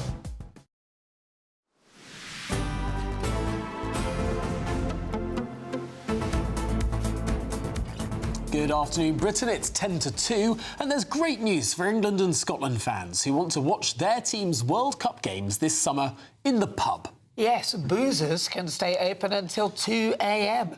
Football matches after changes to licensing rules in England and Wales. Well, we're joined now by GB News national reporter Jack Carson, who, appropriately, is down the pub. Yeah. Jack. Well, I'm always down here, aren't I? We're at another pub here at GB News. Of course, this is the Queen's Head in Birmingham, where this pub, we're going to find out whether they're looking forward to these extended licensing hours. So for those, there had already been measures announced for those group games involving those home nations at the World Cup. But now, with the knockout stages, and hopefully our home nations getting to the knockout stages, those matches that kick off before 9 o'clock will be able to, those pubs will be able to stay open until 1 a.m. And those that kick off between 9 and 10 will be able to take last orders up until 2 a.m. So is this a good and welcome move for pubs? Katie McPhillamy, who's the brand and marketing director at Devonport's Brewery, joins me now. What's your kind of instant reaction to this news? Well, I think any positive news set against the current climate is a really good thing. And pubs have always gone hand in hand, really, with sport, haven't they?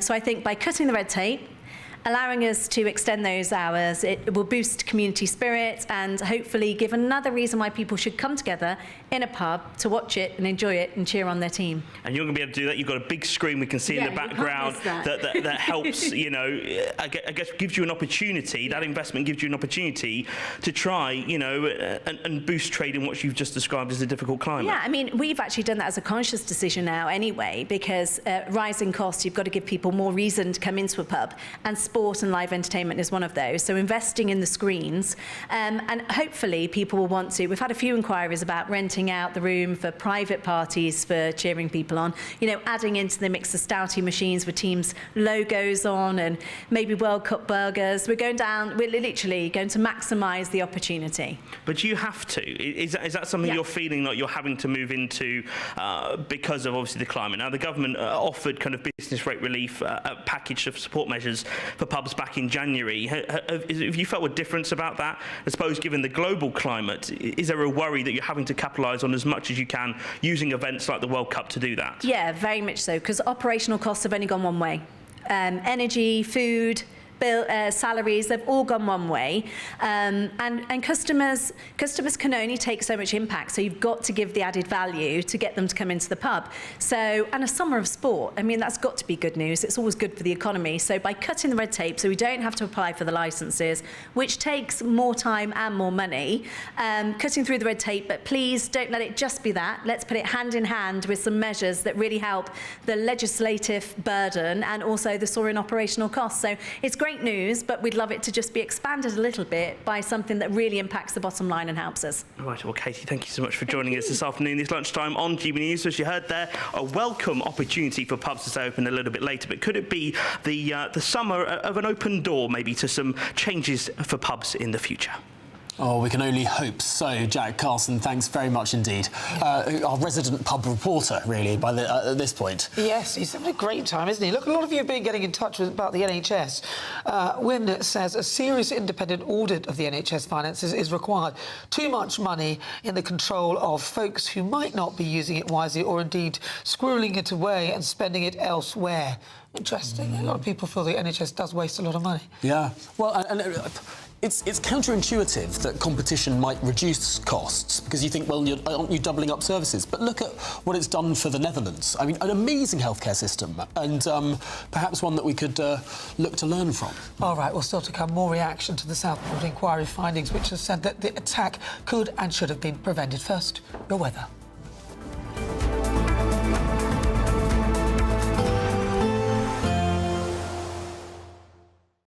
Today, clouds overhead, total zen within. Boxed Solar sponsors the weather on GB News. Hello, good afternoon. Welcome to your latest GB News weather update brought to you from the Met Office. A clear night to come once again, so that brings another risk of frost for many eastern areas tonight. But rain will spread into the southwest overnight. Before then, though, we've got a relatively settled interlude. Plenty of clear skies to come to end the day after the daytime showers start to fade away. But still a few showers to come across many north and eastern areas through this evening. From the south and west, it should become a bit drier through the first part of the night at least. And then those clearer skies push further north and east for the latter part of the night. And behind that, cloud and rain thicken from the south and west. So here it will turn milder across parts of Wales, southwest and England. But for many other areas, we're going to be close to zero, if not a little bit below, rurally across the north and east in particular. So a bright but chilly start to the day on Tuesday, though having said that, it does feel relatively warm in the sun even quite early on in the day at this point of the year. But still a risk of a few snow showers, cold enough for snow showers on the high ground across western areas of Scotland.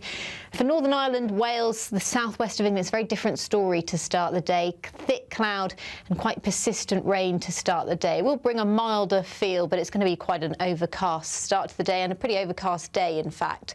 However, across eastern areas, it's going to be a bright start and that sunshine should stick around until at least sunshine.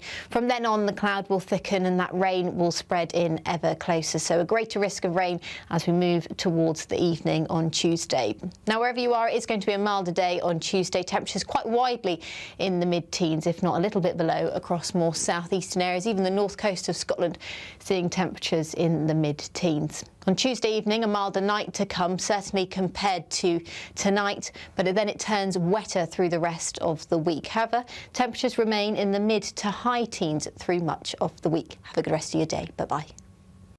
Today, clouds overhead, total zen within. Boxed Solar sponsors the weather on GB News. Make sure you don't miss out on your chance to win big.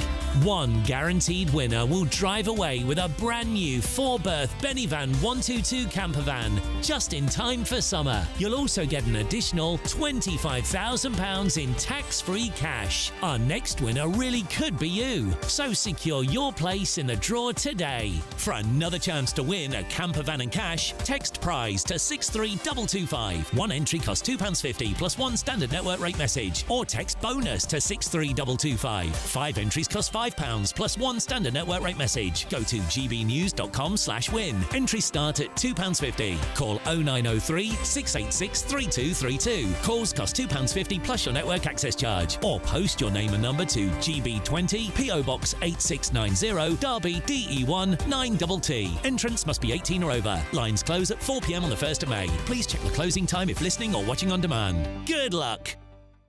At GB News, we love to hear from you, our loyal community. So drop us a line at gbnews.com/yoursay. There you can talk to each other and also to the presenters live on air. gbnews.com/yoursay, because GB News is your channel, Britain's news channel. I'm Michelle Dewberry, this is Jubes & Co with you. Hello everyone, Patrick Christie is here. GB News, Britain's news channel. Access the stories that matter to you. Take the GB News family with you on any device. And as long as you have an internet connection, tune in to GB News, anywhere on the planet or beyond. GB News, the People's Channel, Britain's news channel. Join me, Nana Akua, for an informative, interactive news programme with a difference. It's fun. No, he didn't say that, Dave. I'm so surprised. I think there's an element of truth to that. Join me from 3 p.m. every weekend, only on GB News, Britain's news channel. I've been in Westminster for a long time, but I know that though power may be here, its effect on people's lives is across the whole of the country. We may be where rules are made, but it's where they're implemented that matters. Join me, Jacob Rees-Mogg, for forthright and frank discussion on where Britain has come from, where it's going, and where it will end up. That's State of the Nation, Monday to Thursday, 8 to 9 o'clock. Vox Populi, Vox Dei. Britain deserves a newsroom that puts the facts and your voice first. Well, and that's what you get on GB News. Lively debates, lively conversation. And we're not afraid to hold power to account. And each other. So join me, Andrew Pearce. And me, Miriam Gates, for Britain's Newsroom, weekdays from 9:30 on GB News.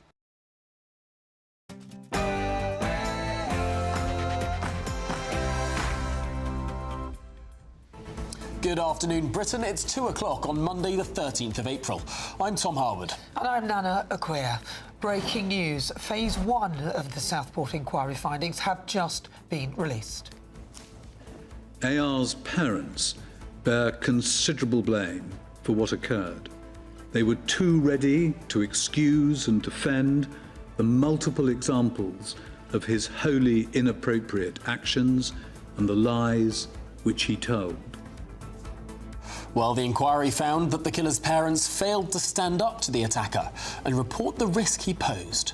This attack was perpetrated by a young person who it was known was potentially highly dangerous. And if sensible steps had been taken by the agencies and AR's parents, this dreadful event would not have happened. He also found that several authorities were responsible for failing to prevent the attack and will have the reaction throughout. Elsewhere today, ministers are said to be planning to introduce legislation that would allow them to sign Britain up to EU single market rules without a full vote in Parliament. We'll ask whether Keir Starmer is slowly and undemocratically dragging us back to Brussels for good. The countdown is on for Donald Trump's Strait to the Hormuz blockade, beginning at 3 p.m. today, but Britain has refused to get involved. We'll have the build-up to this highly anticipated moment as the US president again considers strikes on Iran. Lunchbox lockdown. Find out why it's the end of Fish and Chip Friday on the school menu. Is this yet another nanny state bout of madness?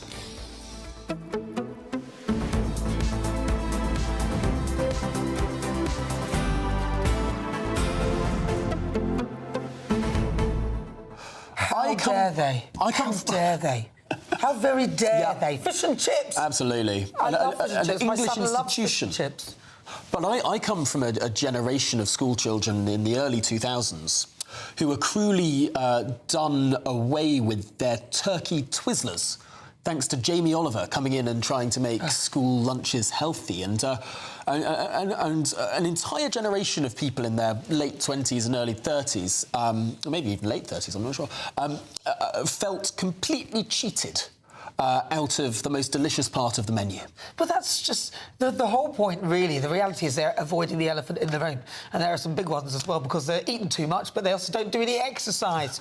And that is the point, really. They've sold school playing fields, so the kids are just sitting there eating and then they don't run around. You know what Usain Bolt ate before he ran the 100 metres in record-breaking time? Massive buckets of chicken. Like incredibly unhealthy food, but it's high in calories. It's exactly what he needed. The trick, you're allowed to eat high-calorie food as long as you move darn quickly. And also, you can balance it with nutritious food. But, I love a bit of that. I won't say the restaurant, but it's not really a restaurant, it's a fast food chain. I had 2 bits of chicken and chips the other day from there. Every now and again, the Colonel just... I think you might have given it away there. Other fast food chains are available. Of course, but the stuff on the outside, Right. Delicious. Well, I think we've come to a fairly rigorous conclusion, which is eat what you want, just go to the gym. Get exercising, for goodness sake, and also eat nutritious stuff as well. But we'd love to hear your thoughts, your comments. Is it wrong to take away all the good stuff off the menu? gbnews.com/your say. But first, your latest news headlines with Sam Francis.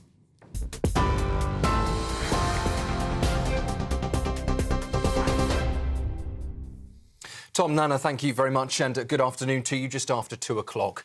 An inquiry has said the Southport attack could likely have been prevented, with repeated and missed chances to intervene.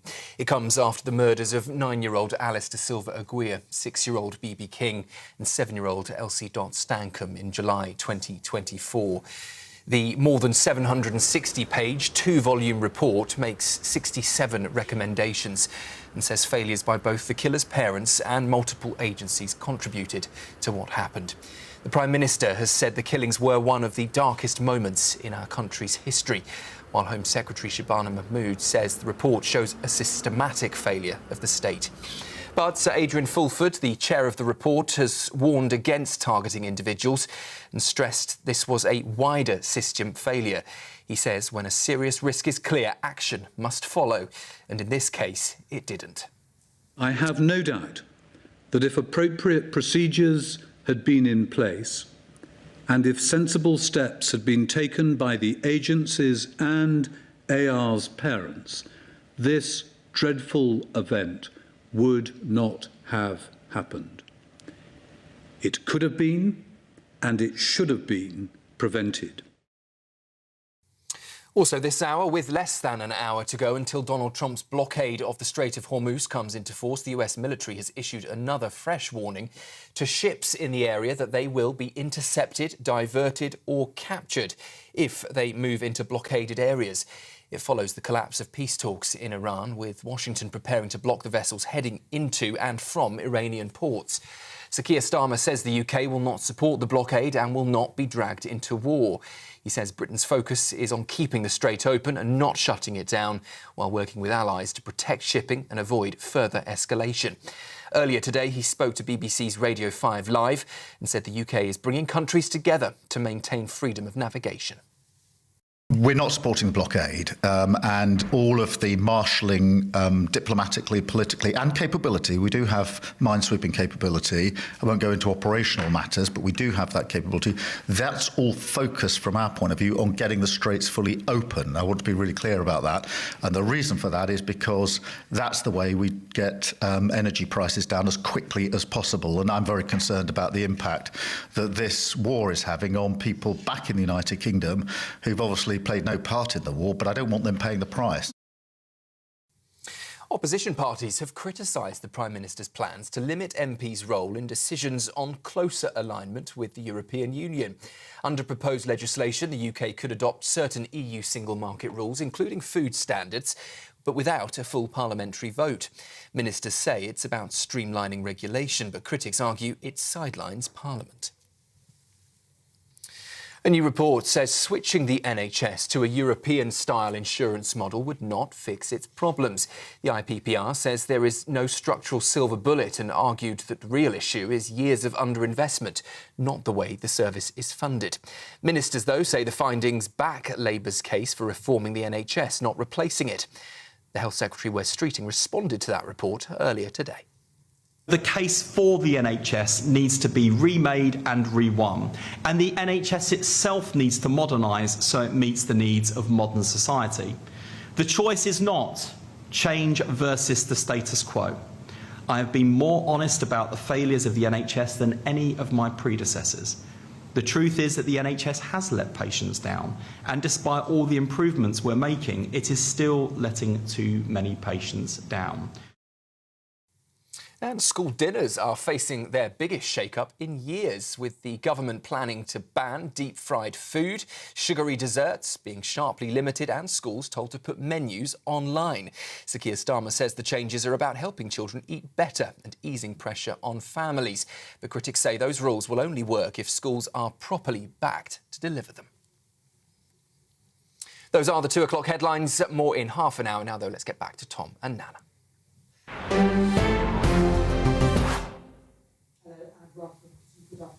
On GB News, Phase 1 of the Southport inquiry has found that the Southport attack could and should have been prevented by authorities and the killer's parents. Well, the chair's inquiry said the attack wouldn't have occurred. That's would not have occurred if the killer's family shared their concerns.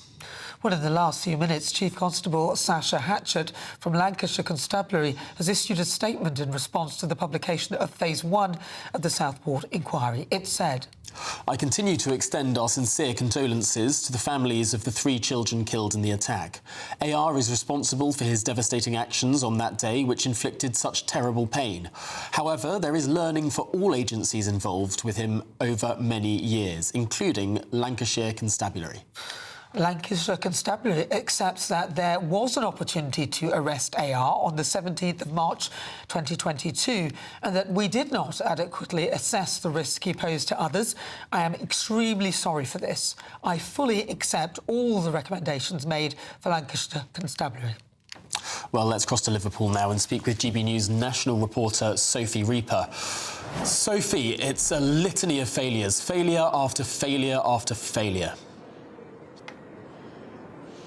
Indeed, and the word fail itself in various forms was used nearly 300 times in that report, which has been published this afternoon. And as a result, Sir Adrian Fulford, the chair of the inquiry, has made 67 recommendations to the various bodies whom either failed or played some kind of part in AR and that attack.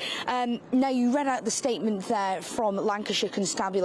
We've also, in the last few minutes, had a statement from the other police force who were involved. That's Merseyside Police. We've heard from their Police and Crime Commissioner, Emily Spurrell, in the last few minutes. And she said this report marks a crucial moment in fully understanding what happened and why, not just in relation to one organisation, but across the range of agencies involved, and sets out the changes that are needed to ensure that we never see a repeat of that devastating day.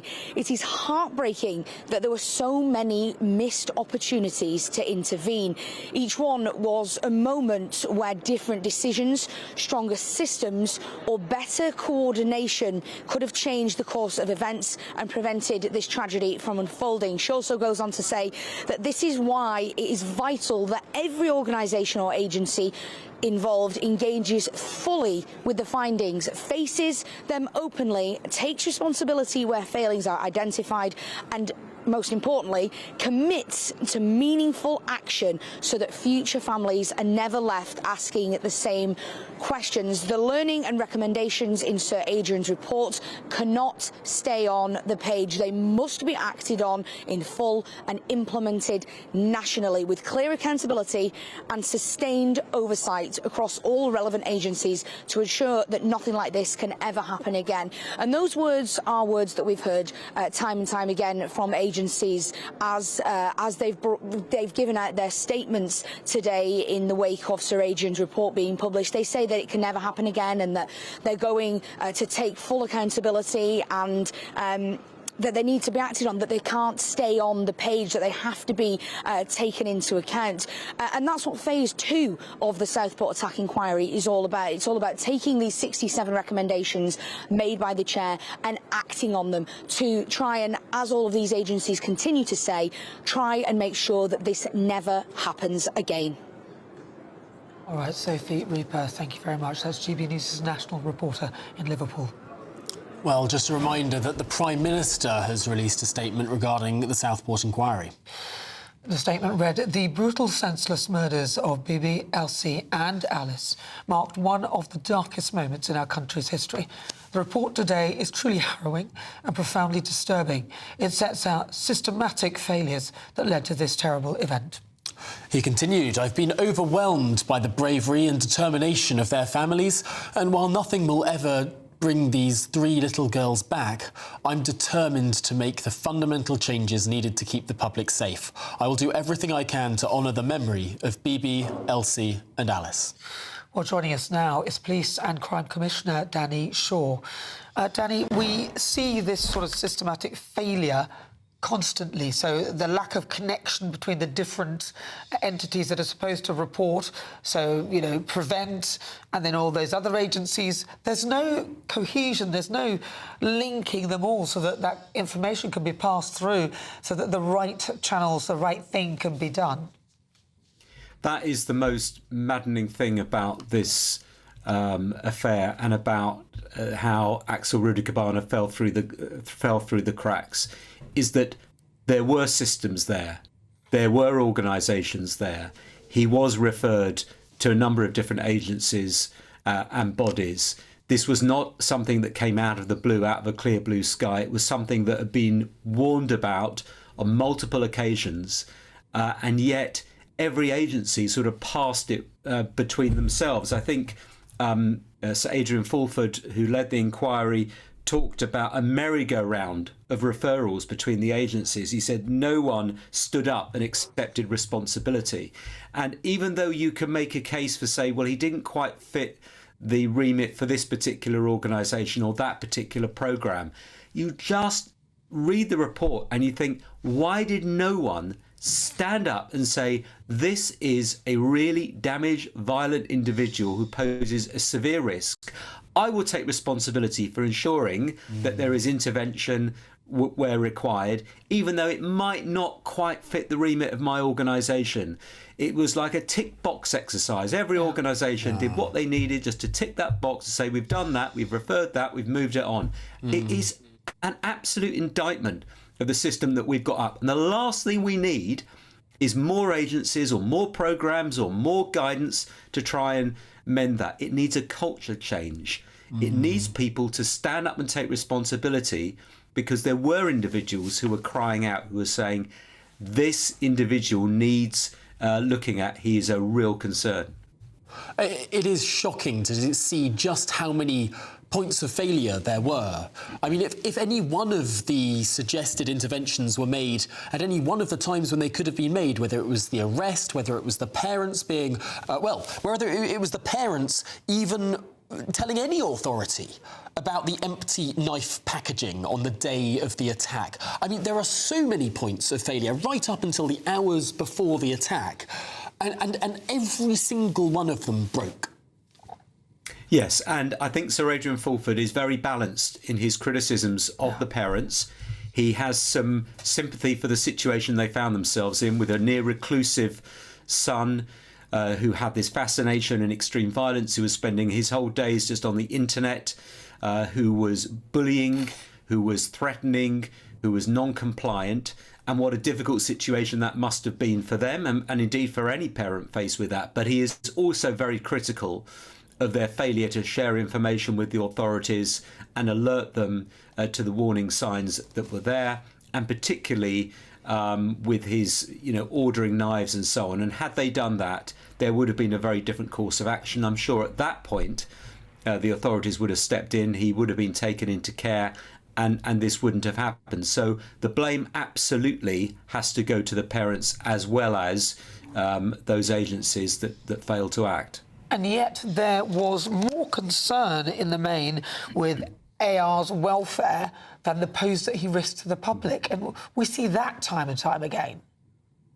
Yes, I mean, that's one of the other striking findings, is that, he was in the system and there was a lot of concern about the risks to him as a vulnerable individual. Now, many young people who are referred, there should rightly be concerns about the risk to them and their mental health and so on, and the risk of others to them.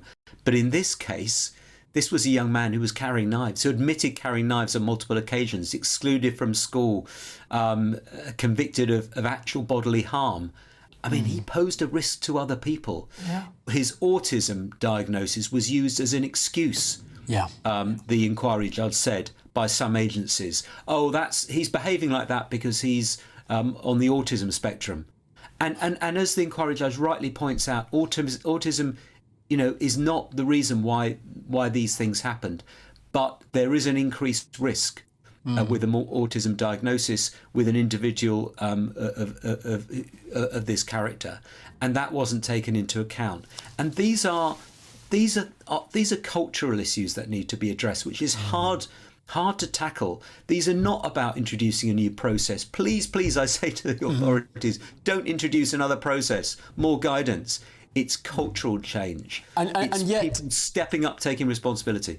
It seems that sometimes when responsibility was taken, for example, the school that rightly excluded him, he then claimed that he was a victim of bullying. They had to fight for that exclusion. They had to really argue for it. And Sir Adrian, the judge, was praising of that action from the school because he did pretend to have been bullied. There's no such evidence that he was particularly. And again, it sort of raises this question of, well, did people treat him as a victim? Oh, he's autistic. Oh, he claims he was bullied. I mean, again and again, there is a sort of tendency sometimes for these organisations to look for the best in deeply evil people. Yes, look, we have to be careful with the benefit of hindsight, saying, well, we would have made different decisions, we would have done things differently 2, 3, 4, 5, 6, 7 years ago, knowing what we know now. So, we have to have a modicum of that when we're being critical. But Sir Adrian Fulford is aware of that, and he absolutely rightly praises the school for excluding him, saying that was absolutely the right decision. And I think he's also concerned about this culture that's developed with young people, with children, and keeping them out of the criminal justice system, out of custody. The number of young people who are in custody in England and Wales has dropped off a cliff in the last 15 or so years. It was around about 3,000. It's now 400 or 500. There's been a concerted effort by everyone to clear the criminal justice system of young people and children where possible, only get them involved if it's a last resort. And you can see this happening with Axel Rudikabana, I'm afraid, where there was that tendency, that culture, let's keep him out of here, let's think of him more as someone who needs safeguarding as a victim. This is a very troubled young man. And that's for someone who was 17. In Scotland, they've been doing this for people up to the age of 25. Well, no, which is shocking. Well, listen, Danny, I've got to ask you very, very briefly, because we're running out of time. Is there, in terms of computer systems, do the computer systems for all these multi-agencies, is there a possibility that they can be linked so they can communicate with each other, so they can all extract from a database? I don't think anyone would be concerned or worried about information like that being shared. Well, you'd be really surprised, Nana, because this is a theme in every single report. I predicted that there would be communication failings identified in this report, and there were, because in every report into tragedies like this, that's always an issue. And it's not just about computer systems. It's about some agencies being concerned about guarding that information for data protection reasons or for GDPR reasons or human rights concerns or whatever. We can't pass that information on. That's one of the issues. The other issue is people just not being rigorous enough and following up on inquiries and demanding that information be passed on. And there's also a common sense approach lacking, I think, with people passing on relevant details. So it's not just about the fact that computer systems don't join up, it's about individual behaviour as well. All right. Well, Danny Shaw, policing and crime commentator, really appreciate your thoughts on this one. I get just every single point where things went wrong and wrong and wrong and wrong. Well, hopefully we can learn from this and actually do something that will assist and stop this sort of thing from happening repeatedly. Absolutely. Well, still to come on the programme today. Ministers are said to be planning to introduce legislation that would allow them to sign Britain up to the EU single market rules without a full vote in Parliament. But next. The countdown is on for Donald Trump's Strait of Hormuz blockade, beginning in less than 40 minutes' time. But Britain has refused to get involved. We'll have the build-up to this much-anticipated moment. All of that and much more to come. You're with GB News, Britain's news channel.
Every week there are stories that shape the national conversation. We'll be discussing that. And on Saturday Morning Live, we break them down.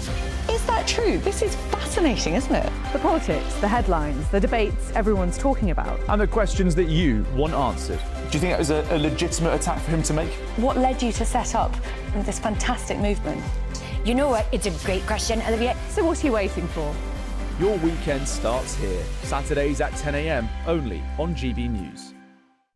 Hi, I'm Michelle Dewberry, and my show is your opportunity to cut through all the noise and dive in headfirst to some robust debates. Ideas clash. Situation, because the failure is You're deliberately avoiding my point. Nothing's held back. And if you think this is the end of it, wait for more. And we do not shy away from the difficult stuff. Sometimes I want to shake people and say, if only you understood. So join me on Jubes and Kerr weeknights at 6 p.m, only on GB News, Britain's news channel.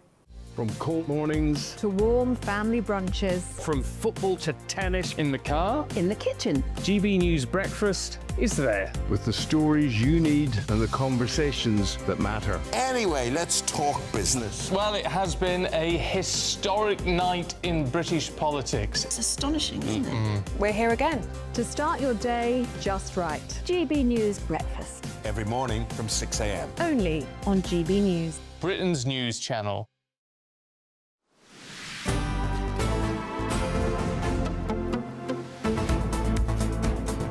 Well, there's less than an hour to go until the US blockade of the Strait of Hormuz begins. Yes, according to the US Central Command, the blockade will be enforced impartially against all nations entering or departing Iranian ports. Now, the military action comes just a day after US peace talks with Iran collapsed. Well, joining us now is the host of the Standpoint podcast, Gabe Groisman. Gabe, just a little over half an hour to go. Yeah, I mean, a little over half an hour to go until the world sees how President Trump and the U.S. administration has entirely flipped the script on Iran. Iran was blockading the Straits of Hormuz, making the transfer of oil through the region impossible, practically impossible, impacting the global economy. By the way, not specifically or directly impacting the U.S. economy, but impacting the Europeans, the Indians, the Chinese, and including the U.K. as well. But the U.S. now flipped the script. Trump said, we're going to blockade the Straits of Hormuz, and we're going to decide who passes. And guess what? If it's coming from Iran or going to Iran, we're going to block it, and it's not going through. Iran is learning that today is a new day. This isn't the Biden administration. This isn't the U.S. administrations of the past. The U.S. is not going to fold to them just to make a deal for the sake of making a deal, as we've seen in the past.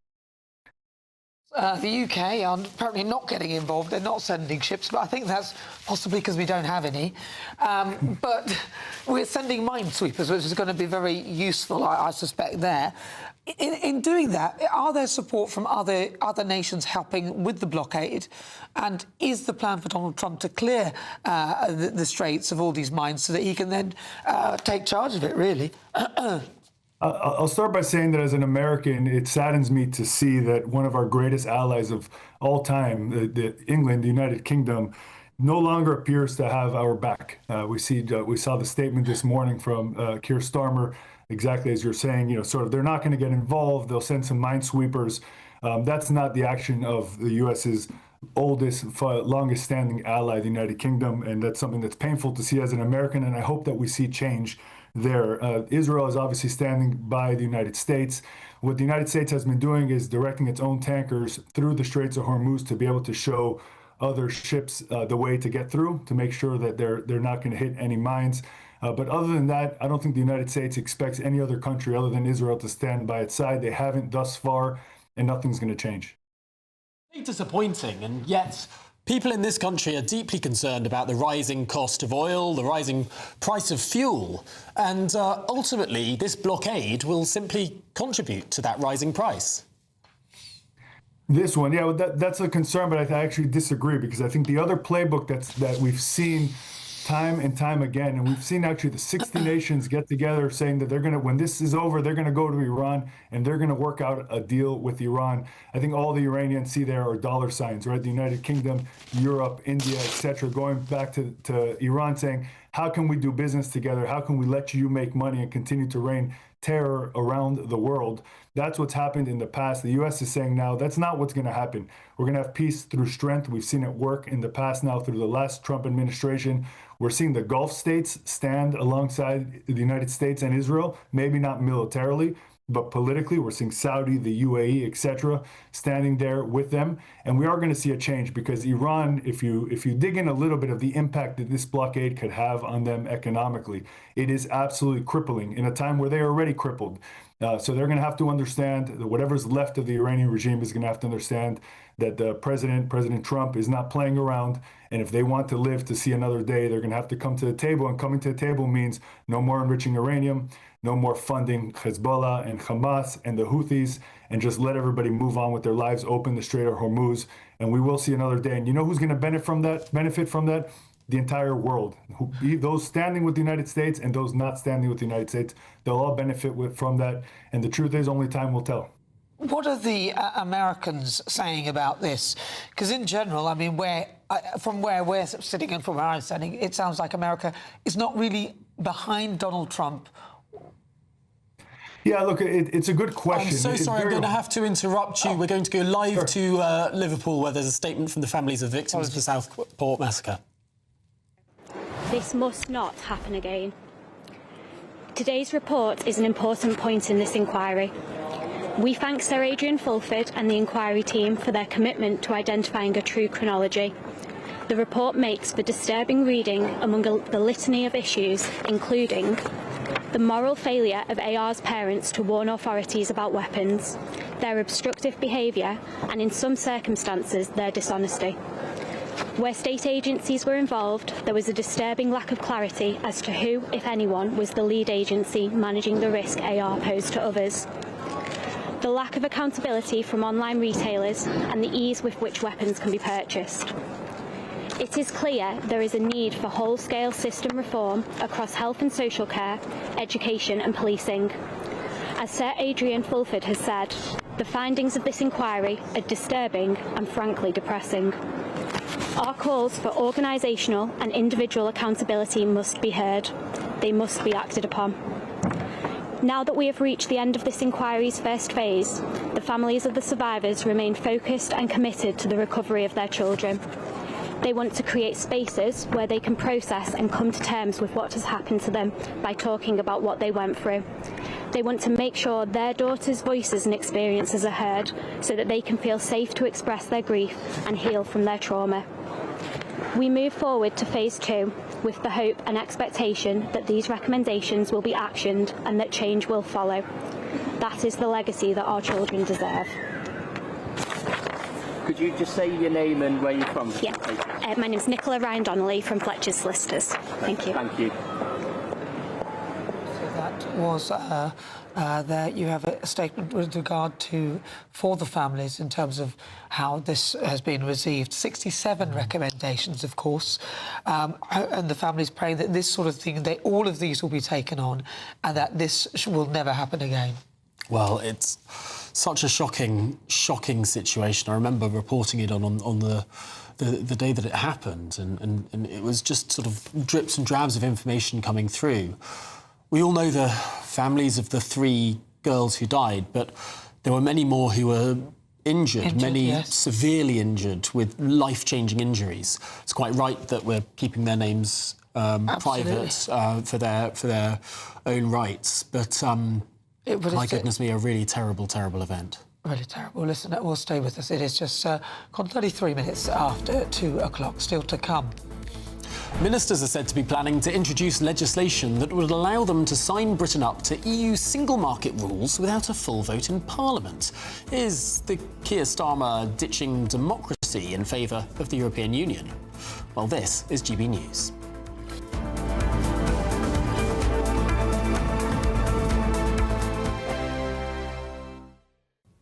Hello, good morning. Welcome to your latest GB News weather update brought to you from the Met Office. Through the rest of today, it's going to be a case of sunshine and showers. Lighter winds than the past few days, though, so it will feel a little bit warmer than it did over the weekend. Our winds are switching to more of a southerly direction, which will bring in the slightly milder feel through this afternoon. Now, after a pretty bright start, cloud will thicken this afternoon, so sunshine does become a little bit more limited and showers will start to bubble up, particularly across western areas. I think parts of southern Scotland, Northern Ireland, far west of Scotland, most likely to see any heavier showers, but many areas at least at risk of seeing the odd shower this afternoon. But it will feel warmer than of late, highs of 15, possibly 16 degrees in the southeast, in the low teens for many of us. Now, those showers continue this evening, particularly across the far north of the UK, parts of Scotland seeing some very heavy bursts. These will continue to fall as snow over the highest ground. As we look further south, it will be a mixture of clear skies and the odd showers still continuing through this evening, particularly across more southern areas as well, but also some dry weather to be had, and it won't be too cold this evening after the quite chilly start we had this morning. Now, a relatively settled start to the night. It does become drier and clearer through the first part of the night. In many eastern areas, temperatures will fall away. But across the west, we start to see this cloud building from the south and west, bringing rain to parts of Wales and the southwest of England by tomorrow morning. So a milder start here, but a touch of frost across the far east, if not just in those low single figures to start the day.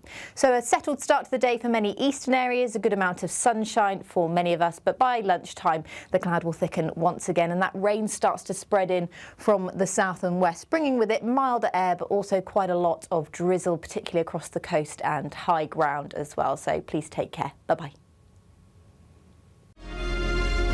Thank you, Britain, for making GB News Radio such a huge success. Whether you're in the car, on the go, or listening at home, thank you for choosing us as your radio station. Good afternoon. This is the latest AI travel news from gbnews.com. Currently, on the M8 eastbound between Junction 31 and Junction 30, there are significant delays due to part of the road being blocked after a road traffic incident. Meanwhile, on the M61 slip road leading to the M60 southbound near Salford, congestion is causing delays of approximately 10 minutes, with conditions expected to improve by around 4:45 this afternoon. Additionally, on the trains, the Elizabeth line is experiencing disruptions on several routes, while Greater Anglia faces issues between Stratford in London and Romford. For more travel news, go to gbnews.com.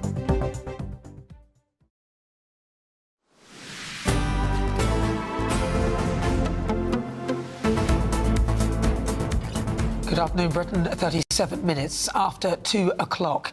Now, Labour is being accused of yet another Brexit betrayal over their plans to sign the UK up to the new EU single market rules. Well, Sir Keir Starmer's government will follow European Union regulations without necessarily giving MPs a vote at each stage for each piece of new red tape, under plans which will be unveiled in the King's speech next month. Well, here's what the Prime Minister said on BBC Radio 5 Live. We're in a world where there's massive conflict, great uncertainty, and I strongly believe the UK's best interests are in a stronger, closer relationship with Europe, whether that's defence and security, of course, energy, I think, inevitably, and also our economy. And what we're doing with this piece of legislation is trying to make trade easier, so there's less burdens for businesses, and that, of course, translates into lower prices. Well, the Reform Party leader, Nigel Farage, has criticised the plans. He said, well, accepting their rules without a vote is a direct betrayal of the Brexit referendum and a total breach of the government's manifesto promises. Well, delighted to be joined now by Kevin Marr, who was a special advisor to Sean Woodward when he was Northern Ireland Secretary in the last Labour government. He's also Associate Editor of Labour Uncut. Kevin, thanks indeed for joining us. A lot of people will think, goodness me, about 10 years ago, didn't we go through a convulsive referendum that divided the nation in order, and there's a pretty clear promise of the Leave campaign, to no longer take rules from Brussels. And now, without a single cross-parliamentary vote, we're going to be taking rules from Brussels. Well, this is all part of what Keir Starmer is referring to as a reset with relations with the European Union. Yes, part of what you say is correct. Yes, of course, we had a massive convulsive decision 10 years ago. But the simple fact remains that 41% of all our exports still go to the European Union. 50% of all our imports come from the European Union. We're talking about 360 billion quid's worth of trade, a lot of key jobs, hundreds of thousands, if not millions of jobs reliant on this trading relationship. So we've got to get it. We've got to get it right. I think Keir Starmer is cast here as a chap trying to sort out a bad hand. I mean, you know, we've ended up with Brexit has meant many things to different people. It meant tackling free movement of people, which was having a dramatic effect clearly on immigration. And of course, what happened in the dog days of the last Conservative government is that all the Europeans left, and the Boris wave of migrants from sub-Saharan Africa and India came instead. So I think a lot of people feel that they've not had their fair shake out of Brexit. What we can say, of course, is that we've not had this great economic fillip that was promised about leaving the European Union. So Keir Starmer again here is trying to make the best, I think, probably of a bad deal. The legislation that is going to bring forward in the King's speech, you're right, it uses statutory instruments, as they're called. So the legislation will be passed in the normal way, the bill, but the statutory instruments are measures that can be tweaked by ministers. They have to bring them to the House of Commons, but they can't be amended in the House of Commons. So this is why some people are today saying this is undemocratic. We use statutory instruments in all kinds of legislation all the time. They're not ideal. There's lots of Democratic campaigners think this is a bad way of governing. They've probably got a point, but nevertheless, every government, blue and red, has used them since time immemorial. So Keir Starmer is taking a gamble. He's taking a bet that actually having a closer working relationship with the European Union will throw out an economic dividend. And he's all for that at the moment, given the state of the economy and the lack of growth. And I think he's willing to be judged at the 2029 general election about whether it's been a good thing or not. Well, that's if he lasts that long. Look, I'll be honest with you. What's he afraid of? Why is he doing this? This is directly against what he said he was going to do. And using statutory instruments, well, this was a vote where 17.5 million people came out and told the government what they would like. So I don't think there's ever been a statutory instrument that was set up that would defy that. And this effectively does, doesn't it? It defies what he promised in his manifesto, and it defies the promise for Brexit. Why would you do this? You'd have no real say in what you're aligning yourself to. It's utter madness.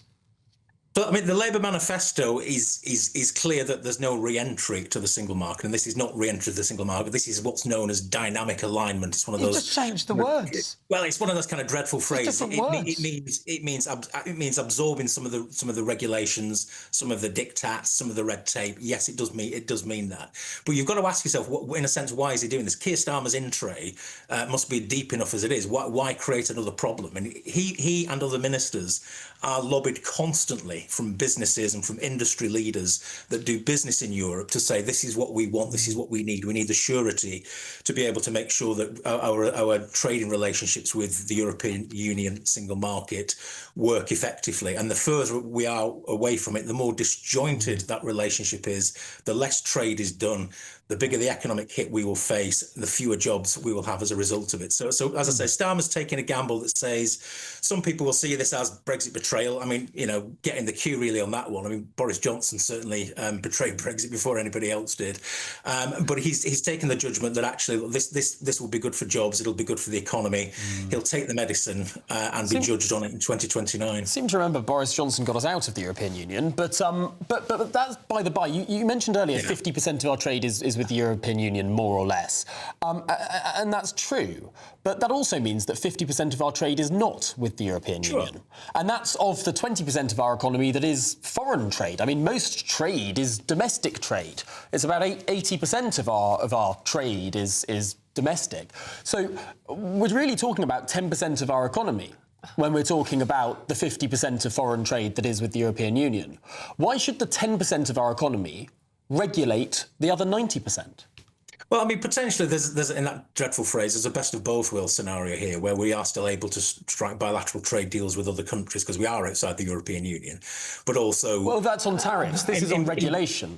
Sure, but I mean, but also improve the connection with, as I say, what still remains by a country mile their largest trading partner. And in a sense, why would we not want to smooth the rough edges off the relationship? But it's a subservient relationship. It's accepting every single law they pass when it comes to food standards and sanitary and phytosanitary checks, all the rest of it. Also, it'll come with conditions, which might be that you have to rip up your trade deal with the US or India, or all of that, which is what we're hearing, and of course what they were terming a Farage clause at the time, to make sure that next governments, if it is Farage or not Keir Starmer or whoever, can't change it.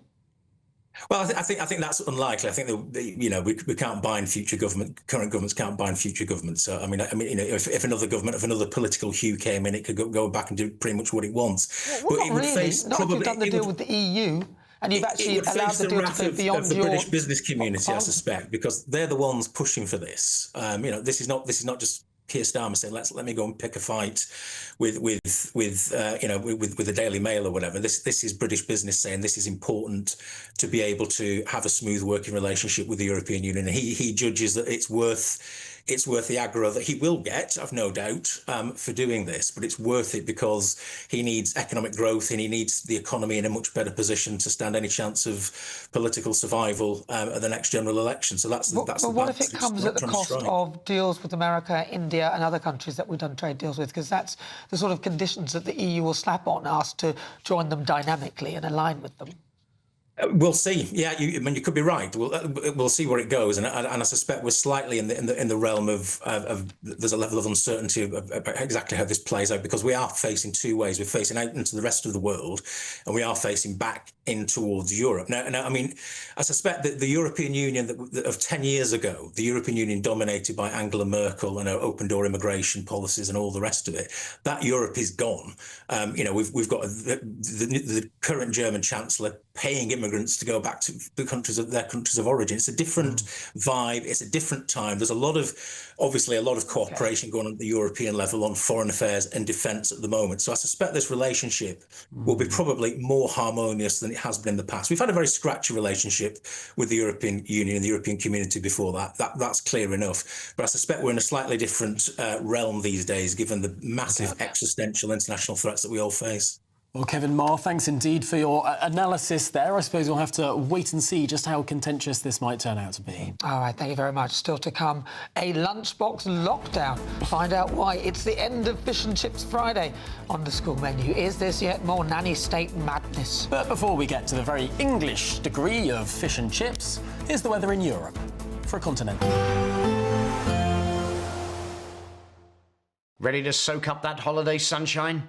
Won't we need some cover? No worries. All sorted. All Clear Travel Insurance sponsors GB News Travel Destinations Forecast.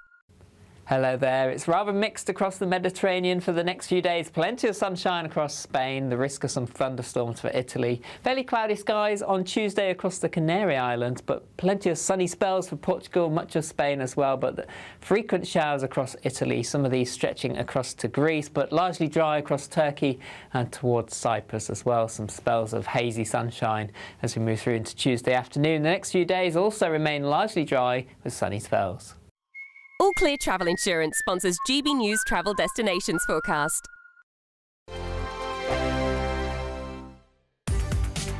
From the school run to the home run, watch a new show for all of Britain. He can say whatever he wants. A straight talking show where all voices are heard. And, when are we going to stop talking about smashing the gangs and actually do it? With the stories that matter from every part of our country. There's a bit of a crash landing there for your Chancellor. Bold, fearless and standing up for you. That's me, Martin Daubney, 3 p.m. till 6 p.m, weekdays, here only on GB News. The People's Channel, Britain's news channel. I've been in Westminster for a long time, but I know that though power may be here, its effect on people's lives is across the whole of the country. We may be where rules are made, but it's where they're implemented that matters. Join me, Jacob Rees-Mogg, for forthright and frank discussion on where Britain has come from, where it's going, and where it will end up. That's State of the Nation, Monday to Thursday, 8 to 9 o'clock. Vox Populi, Vox Dei.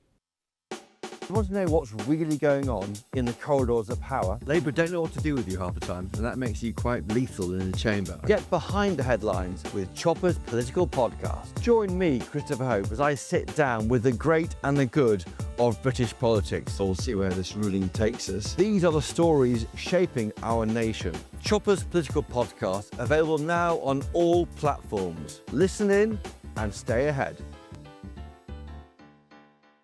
Britain deserves a newsroom that puts the facts and your voice first. Well, and that's what you get on GB News. Lively debates, lively conversation. And we're not afraid to hold power to account.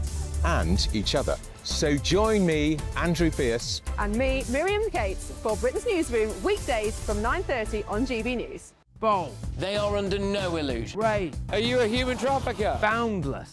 I've had enough of the nonsense, and I'm not afraid to say it. Don't get this on the BBC. Every weeknight, I tear through the headlines. The smell of gasoline. Should we be worried about it? From Westminster madness to cultural war chaos. What I'm going to do now is they are throwing things out the car as we speak. Get ready, Britain. Here we go. Patrick Christie's tonight, weeknights from 9 p.m, only on GB News, Britain's news channel. As soon as it hits 11 and the headlines come in, the late edition brings you the breaking news from all the front pages. Because the news is going to happen. So get a head start today. Patrick Christie's tonight, late edition. Alex Armstrong tonight, late edition. From 11 o'clock every night. Only on GB News, the People's Channel, Britain's news channel. At GB News, we love to hear from you, our loyal community. So drop us a line at gbnews.com/yoursay. There, you can talk to each other and also to the presenters live on air. gbnews.com/yoursay, because GB News is your channel, Britain's news channel.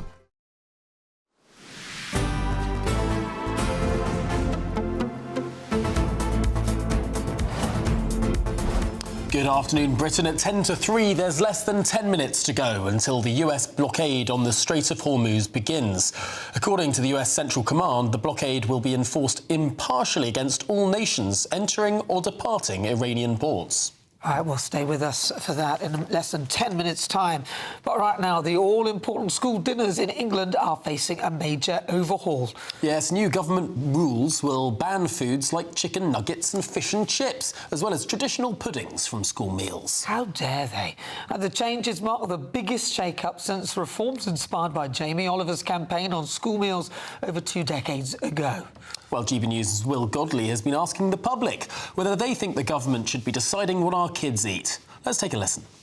If you go from fish and chips straight to salad, you're going to get a little bit of kickback, I would think. I mean, I know if somebody presented me with a cucumber over a sticky toffee pudding, I'd probably fight, particularly if I was a small child. Yeah, I think it's a really good idea to teach kids to eat healthily and as well as they possibly can do. I think he likes your microphone. I don't see a huge problem with the government helping people steer in a particular direction, as long as it's not over control. No, I don't have a problem with it. Having grown up with the roly-polies and the ham and the pasta, absolutely it's a good idea and they should do it. Well, joining us now is dietitian Nicola Ludlam-Rain. Nicola, this is just shocking. How very dare they? I love fish and chips, sticky toffee pudding, all that kind of stuff. Why are they doing this?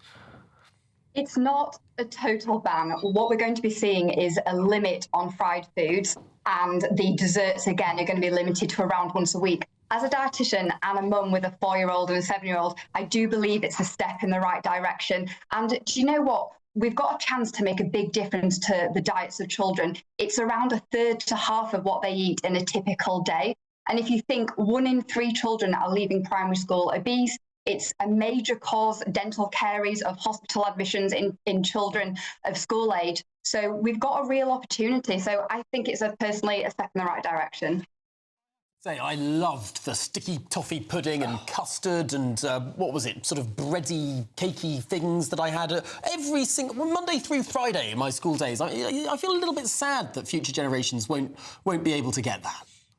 I think, as a 90s kid, I can also relate. However, I'm pretty confident that your diet, that my diet, was very different outside of school than the diets of the majority of children today. We see kids walking to school with energy drinks, with these massive bags of crisps. So that's what's changed. We're seeing an outburst in these ultra-processed foods. They're high in fat, salt, sugar, they're high in calories, and that's what's driving the obesity epidemic. So I think schools have got a really good place. However, what I will say, it's not so much about what the children aren't eating, it's about what they are going to be eating. So we need to be increasing their fruit and veg intake. Yeah. I remember, 30 years ago, eating those horrible cube diced carrots. So I think it's time for schools to step up the mark and make fruit and vegetables interesting. Maybe parents are needed to step in as well a little bit if they really are going with those massive bags of crisps to school. Well, that's not good, but, still, I think it's really wrong that they should be taking out the good stuff. Nicola,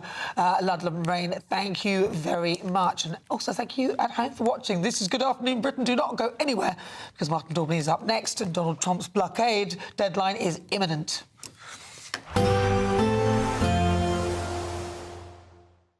Expect warm spells with the odd rude interruption. Box Boilers sponsors the weather on GB News. Hello, good afternoon. Welcome to your latest GB News weather update brought to you from the Met Office. A clear night to come once again, so that brings another risk of frost for many eastern areas tonight. But rain will spread into the southwest overnight. Before then, though, we've got a relatively settled interlude. Plenty of clear skies to come to end the day after the daytime showers start to fade away. But still a few showers to come across many north and eastern areas through this evening. From the south and west, it should become a bit drier through the first part of the night at least. And then those clearer skies push further north and east for the latter part of the night. And behind that, cloud and rain thicken from the south and west. So here it will turn milder across parts of Wales, southwest and England. But for many other areas, we're going to be close to zero, if not a little bit below, rurally across the north and east in particular. So